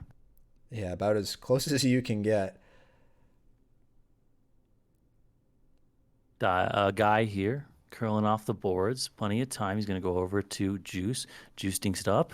Quacky now has a little bit of a window, but he tries to chip it past Tony. Tony swats it back in deep. It is still Team USA's puck, possibly. No rimmed around. Team USA will collect it, but unfortunately below their own goal line. Here they come. Team USA putting some pressure on, but we have yet to see either team really generate a super meaningful chance. You'd imagine, going through an elimination game, you typically see people play as safe as possible. Oh, off the post? Was that off the post? Jeez. Off a JSL pass? Oh, what a block! They just keep trying it, not discouraged at all by previous failures. And there's the right tap in off the post. It's still there, but immediately rejected. Quacky Face wanted to carry in and swipe that in, but he was upended right in front, and now they might have a 2-on-1 to counter. Carry in, controlling. Poke check from behind doesn't work, but then eventually does dispossess Meatsail with the puck. This one gets rimmed around softly. Guy's going to come back for it. He's probably going to look for meet up the strong side boards, but it goes through too far. Canada ready to pick this puck up in their own zone. What will they look for here? Low breakout options. KP now arcing. He's ready to take off. Guy sagging underneath. They go to Guy. Oh, Guy what a gets block. undercut by Meat Sail. Guy was open on that. KP. KP was open on that. Guy was covering him, and then just got again taken down from it. But this one's turned over, quickly sent in on a bad angle towards the net, but KP can't quite get it on. Meat Sail ready. KP's pestering him, pushing the puck. Meat Sail still has control. Fakes a shot, cuts back, no speed, dangling in a phone booth here. He comes my away with it. He God. builds the speed again. Right in front, and quick has it. Oh my gosh. How do you like that? Just a slow delay, and then he finds him right on the back door to bank it in and home. What? Props to Quacky for scoring that, but wow, that is all Meat Sail there. Oh my goodness. Meat Sail. And what a save by Sully. WrestleMania was on screen on that one. He barely gets back in time. Oh man, Meat Sail has turned it on though. The second half of this series, he has been dominant. I think notably the best player for Team USA so far. And here he is cutting back, trying to set up a guy, but he does turn it over technically, but it's okay because the buzzer rings. We have a 1-0 lead for Team USA, and could you draw it up any better? What a great goal that does this series justice for the opening goal of Game 7. A great goal, and let's not forget that great opportunity for Team Canada there right afterwards to immediately take away any momentum that the U.S. team had built. So weren't able to score on that, but it's good to see them getting those opportunities right out the gate there. Face-off play, reverse, gets the one-on-one, but too far. Barely. Too far for both. Quacky Face may win this race into the corner. He probably won't shoot, does poke it in, reaches it for himself. Juice at the point, trickling, and it's just too far. Maybe they can counter now, but it is a tight back check. They're dangling, fighting with this guy, with this defender who's skating right with him, presenting his back, and he does win that. Juice now happy to collect this puck and make a play. Juice waiting out the forechecker, is able to get his back turned. That's crucial. Then he finds the pass, but is too far over his head. Now it's Team Canada's turn. What will Tony find? Tony rims it around. He's going to elect to give this to Paco. Paco finding the cross ice again. Touch. How is this going to bounce? Is it going to bounce for KP? It does. 2-on-1. Guy can't quite reach it. Up over. Oh, and he's got it. Backdoor pass after backdoor pass ties this game 1-1. Nice play and just chips it right over. It's so hard to get that. You're moving right to left. The shot then comes back to which you came. Hard to get back in time for Sully, and this one is a 1-1 game. Fantastic pass there by KP to get that just back and through. Otto, a little cheeky on it, nice and slow. Doesn't do anything fancy. Here they but come he gets again. It. Oh, sorry to cut you off. No, that's okay. I thought Canada might have another chance there on the 3-on-2, if you will. And here they come again. But standing tall was the Team USA defenseman able to get parallel with their sticks and block that one away. Man, back and forth action we've seen here. A little bit slower now. Let's see what Quacky can do, picking this puck off the wall. Immediately looks for the one-touch pass. They bat it down, controlled, up the ice, carrying in. Reverse or behind the back poke check isn't good, but then he does knock it away from himself. For the clear. On net, but offside and then tagged up. I'm not sure if that would have counted, but easily saved away nonetheless. Here comes Canada on the counter. If this one goes in, Haybert could have an assist, but it does not. No shot comes. They will retain possession. Paco swinging across onto his partner's side to pick that puck up. Now he's collecting, looking. He's going to strike this up the wall, but it is turned over. Oh, here comes Team played it out of the USA air to keep it. Exactly so, and then here they come down. Meat Sail, Skates around the defender, carrying body and save. What a save! Haybert stands tall, saving that one. The perfect play, and Haybert, I can't tell you, crosses the Royal Road. Haybert coming out, pressing W, and then tracking the puck to make the save. That is an insanely difficult save, and that's exactly what we talked about in the intermission. This guy is on top of his game right now. Yeah, it makes you wonder if he actually went to go to the bathroom or if he kept holding on to it. Because just say he's got his tail in right now. Yeah. Here comes Guy coming in. He's got a little bit of the lane. Does he reverse it? He does. Chipped around him. Now maybe Team Canada can counter. Here they come. 2-on-1, 3-on-1, 2. Here, just Juice to beat, but we've seen Juice stand tall in the past. Finds the connect. Then over. Oh, what a save by Sully! Sully oh my God! Makes the save, keeping this one tied up, and they're going to counter, throw this on. Over the head. Haybert watches it sail wide, coming around. Team Canada gets possession. They chip, they skate into it. Let's see what they can find. The cross ice gets blocked. Cross ice on the second try. Not to come yet. Pushing it up the wall. again, up, over, but that one will be Team USA's puck. Juice pushes it over to Paco. Juice to Paco. Paco says, okay, I'll go and collect this one. Let's see what we can pull out of our ass. Up the wall, 101. Goes through the two of them. Juice will take his turn on the puck. Man, we have been chuffing up Bert like the last several games in a row, but wow, we got to give it to Sully there. The impact of that save is insane, and an opportunity on the other side. And he walks around the D and takes that one off the post. He had a great look at the goaltender, and the goalie stands tall. He didn't make the save, but he did force it wide, depending on what kind of goalie coaches you talk to. Here comes Team Canada. Paco, how many times have we seen him headmanning the breakout? Gets it up to Otto. It's there. Otto plays it back to his forward partner. Not there for him. Meetsill. Through too far for Quacky, and that one will go back. Will this be the end of the second period? Can Team Canada make anything happen in this limited time? They chip it up the wall. Interesting little direction. Nice. Puck's laying there, 50-50. It can go either way here. Team USA might get an opportunity instead. No, is it Team Canada? Team Canada gets it through, but blocked away by Team USA. The back and forth and the neutral zone play is just so good from both teams. It's gamblish hockey. The second that puck is up in the air, it gets blocked one way. You might get it 3-on-2 the other, or do you just put it deep? And that's what we've basically gone back and forth. And you take the calculated risk. But this is a beautiful pass, but can't stay on the tip of Guy's stick. Now it's Team Canada, but too far for them. Juice, one last try with this puck. 10 seconds to make something happen. He finds his man, but it's just a little bit over his stick.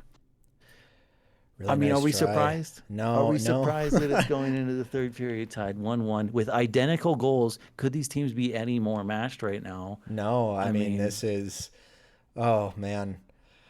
It feels kind of brutal to just call it after 7 in a way, because it feels like they just keep trading games, you know? We might see a golden goal here. It depends on how this third period shakes out. But this has been, everything has been chalked up to and more. And it's really great. You see these guys going head to head against their friends, one-on-one against guys that talk to each other every day and play with each other all the time. Tapped across. Can Juice skate into this? He can. He's going to win that race. Chips around, but crucial body there by Tony Flo. Line that up. You don't know if you're going to get the puck, the stick, puck on your stick, but as long as you get the body, it doesn't matter. Here they come again. Team USA puts it up the middle. He's got 3 men on him. How does Quacky get that? It's crazy, right? He's surrounded by red jerseys, and he just chips it to the wall, exactly what his team needs. And now they're keeping this alive. Unfortunately, they didn't have anyone on that weak side, so it's actually going to be Team Canada. Paco can get a shot off here. It's a little flubber, but it ends up being saved. Crucial. Sully gets a little bit of swagger afterwards, waddles his stick, proud of that one, because it is a difficult save to make. Yeah, when that puck is tumbling like that, you're always a little bit suspect of where that's going to go. And if you touch it, it might just, redirect off your stick down and in. They come on the wrap. Wrap could be nice there. Job. Just barely Burt getting across with his heel of his tape. Even sometimes you get there, it can still go in, and he stands tall, thick with the stick, if you will, and making sure that one cannot go in. I mean, you really want defensive help there, honestly, because a lot of the times it can physic through your stick. 3 guys around him. He's going to tap to a teammate. No, he keeps it there. Oh, we got it back. Blocked, but he hammers it home on the second We got to watch this replay. Meetsill, unreal. It's blocked, and he gets it back out of the air anyway and tips it in. Oh, my God. Meetsill, will you not animal. Be denied. He forces that in. Block. It doesn't matter how good you defend him. The puck's still laying there. He will punch it home. Here comes Team Canada. They know they need to counter. Otto will be the man, if anyone, to tie this game up. They cannot make it happen on that possession. Juice, just as he has all series, continuing to be a thorn in the side of Otto, making sure nothing gets through. Every single one-on-one has gone his way. Yeah, and we're down under 3 minutes to go. The pressure is mounting. Canada facing just a 1-goal deficit, but nonetheless still a goal that they have to have in order to keep this game going.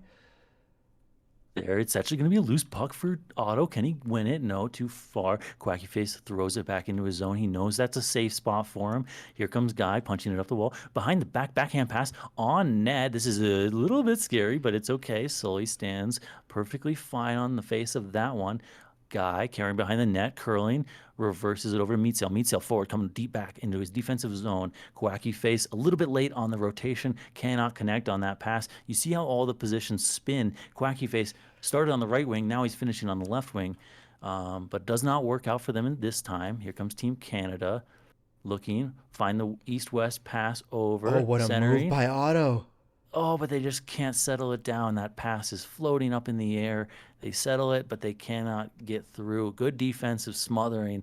There's the block. That's scary, but it should be okay. Here comes Tony. He's settling down a all spinning over it. puck, which Gotta be can always be careful. scary. There it is, up in the air. Otto gets bodied out of position. He had a good little trajectory to make that reception, but he gets bodied. Oh Now the my God, 50-50 what a receive. Chips beyond Meatsail, for Meatsail. Meatsail rips it, and he's What a save!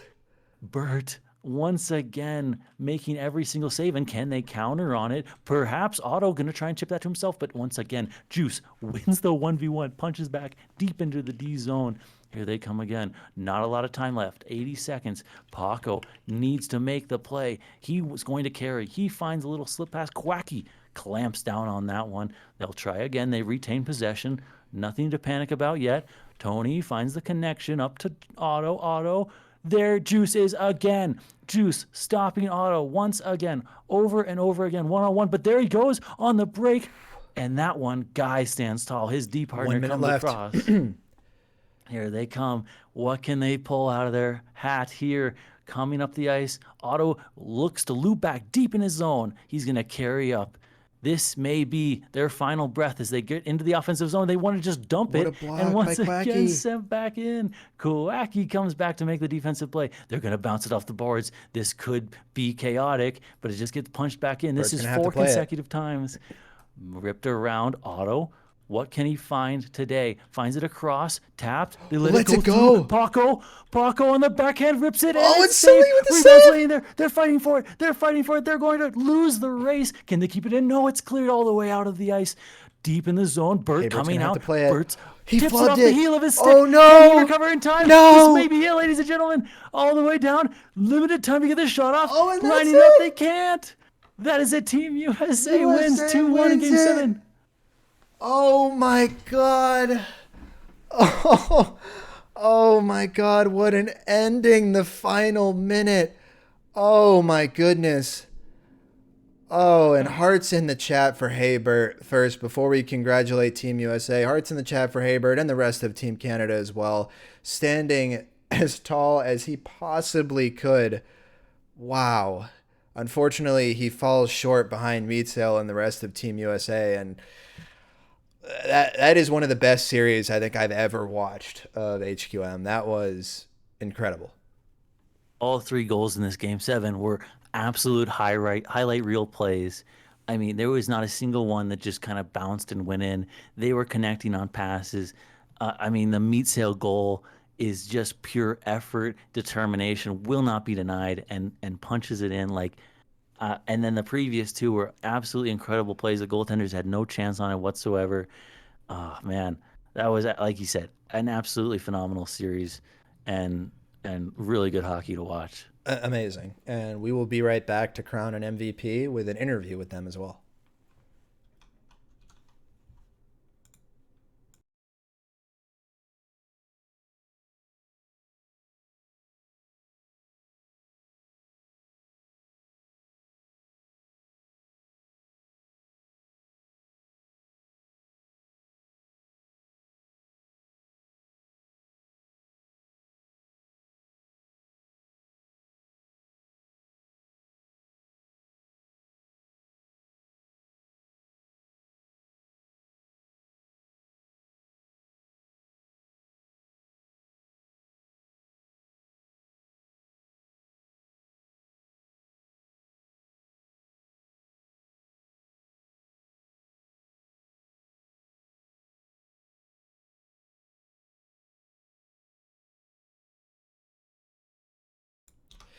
Okay, so we are back with the team captain and also who we're going to crown as our MVP for the series. So, Quacky, I'll turn it to you first as the team captain. How you feeling after that one? 8 games, Exhilarated, including man. the scrim. usually I'm not on this side of the battle. You know, usually I'm losing, but this time we had such a talented team. It was just incredible, especially a 7-game series. That was really nerve-wracking. Just take us through. I'm specifically curious, like going into the third period, the game is tied 1-1. Like, what kind of players step into a leadership role in that situation? What is said between the intermission, if anything at all, or do you just go in there and play your game? Um, Really all I said was, "All right, lock in, engage." That was it. I mean, I don't know what to say. I hope that encouraged them. I mean, hey, we won though, so it worked out, I guess. That you did, and you won in large part due to everybody. But I think it's fair to say that Meatsail, who we're crowning as the MVP from the broadcast booth here, was the big one driving the way for the team. So, Meatsail, we'll turn it over to you here. How you feeling after that? I feel great. I think Otto was washed up, and it's time for him to get dethroned. So does this officially solidify you as the number one player in the game? Uh, no, no. I think Otto's 3. I think Quacky's 1, and I'll take 2. Damn, dude. Wow, what respect Oh my for God, I his love fellow this guy. teammates. Wow, wow. And I have to say I feel for Haybert there on the other side, who He played played just a great. phenomenal series. Any words for Haybert and Team Canada from either of you? Yeah, I mean, And oh, Bert sorry. played out of his mind. I mean, I was getting pretty fed up in that third period when he made like his 5th save. So yeah, he played great. What about Yeah, you, there are Quacky? definitely games. I feel like that he just kept him in. Like, if that wasn't Bert, I feel like that series is over quicker for sure. But he was just unreal, dude. Were you expecting a little bit more out of Otto? I thought he was, he popped off for a couple games, but I thought he was a little bit quiet. At You can least only quieter than I do expected. You can only do so much with offsides, man. It's really hard. I mean, when you have like competent players, especially like Guy and Juice, man, they're the best defense. It's just so hard. It clogs up in the center of the ice. You can only do so much. He's still like just one of the best players. He's just incredible. You have to get. It's not like one move and you get open. It's like you have to have a really nice pass, or you make 4 moves and you're finally free to take a shot with defense like that. So I don't know if he necessarily played bad, but um yeah. KP surprised me. He was Yeah, pretty good KP out did play there. good. On the final basically 90 seconds of the game, Otto had maybe 3 or 4 opportunities to carry the puck down ice. Juice stopped him 1-on-1 4 times in a row, and then finally they attacked the right side, and then it's stopped by the deep partner. Like, how they keep getting it back, they keep coming down ice. How do you just keep that calmness? You're solidifying. Like, what is the mentality as Otto picks up the puck?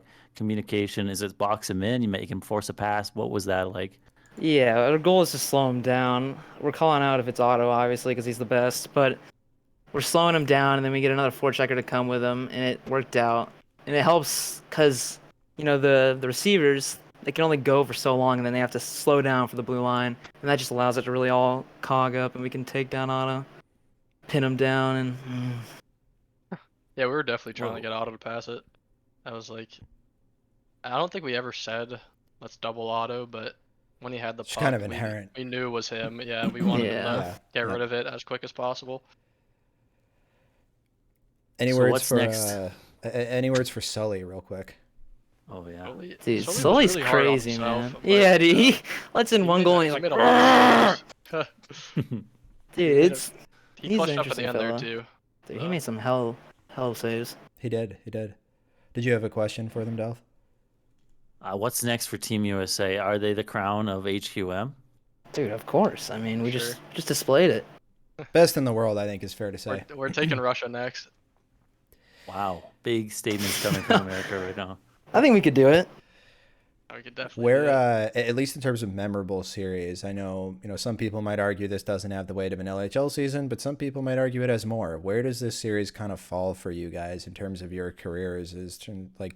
How memorable is this going to be for you in the long I really run? hope this raises the draft stock for the next LHL season. but hope it's it's a nice definitely NHL season. definitely should be weighted high. Like this is like some super teams put together. I don't know. It's just really cool. You don't get to see this. It's true. Yeah, It is even- rare to see unless you play in Europe where there's like 2 stacked teams and nobody else matters. True. But here in North America, we do it a little bit differently. But what a series it was. Thank you so much to both of you and for everybody who participated in this series from Team Canada as well. So round of applause to all of you. I know it was a test of endurance getting through 7 games plus a scrim for you. Holy shit, So we appreciate you guys sticking through it. I'm sure everybody that watched along did as well. So congratulations again to Team USA, and best of luck to both of you moving forward in your HQM careers. dude. Thank you, Dial. Thanks for casting, man. That was probably more endurance for you, talking through all 7. Delph had to do more talking than I did. So That was harder than playing 7 games in a row. yeah, that was rough. Our comms definitely went down towards the end. We were, Holy. Yeah, we were a just bit exhausted. fatigued. All right, well, go get some rest before some like 2 a.m. pubs or whatever happens these. Dude, all right. Good night. All right, have a great night, guys. All right, so just us left, Delph. I can't even speak anymore. But I do want to thank you for casting alongside me, coming to help out with the play-by-play. It would have been brutal for me to have to do all of it myself, but it was really fun getting to cast with you again. I know it's something we did a few times years ago, and hopefully we'll have some opportunities to do it again because it is genuinely super fun. I love doing this. And again, thank you to all the players and all of the HQM community here in North America and Europe that are keeping this game alive.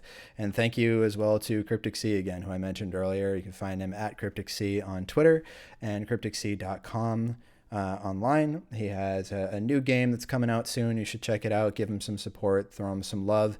I know our community hasn't always been on the best terms with him, but there's no need for that to continue. We can sort of exist separately at this point in time. So props to him. Thank you to everybody. And Delph, any final words before we close it out for the night? I would just say the players showed up and put on a really professional and exceptional gameplay to show on display, and I hope that we kind of matched that with a bit of a professional cast here and tried to make it watchable again. Hopefully, all these guys can watch. Maybe they won't watch all 7 games, but watch the end. And it was a good show. So I enjoyed doing this. Thanks for having me on. Thanks for doing all the work, Dow. Yeah, thank you. And we will have the video up on YouTube. I'll post that in the HQM Discord when that's good to go. But for now, thank you again, everybody. I hope you all have a great night, a great week, and a great 2023. Peace.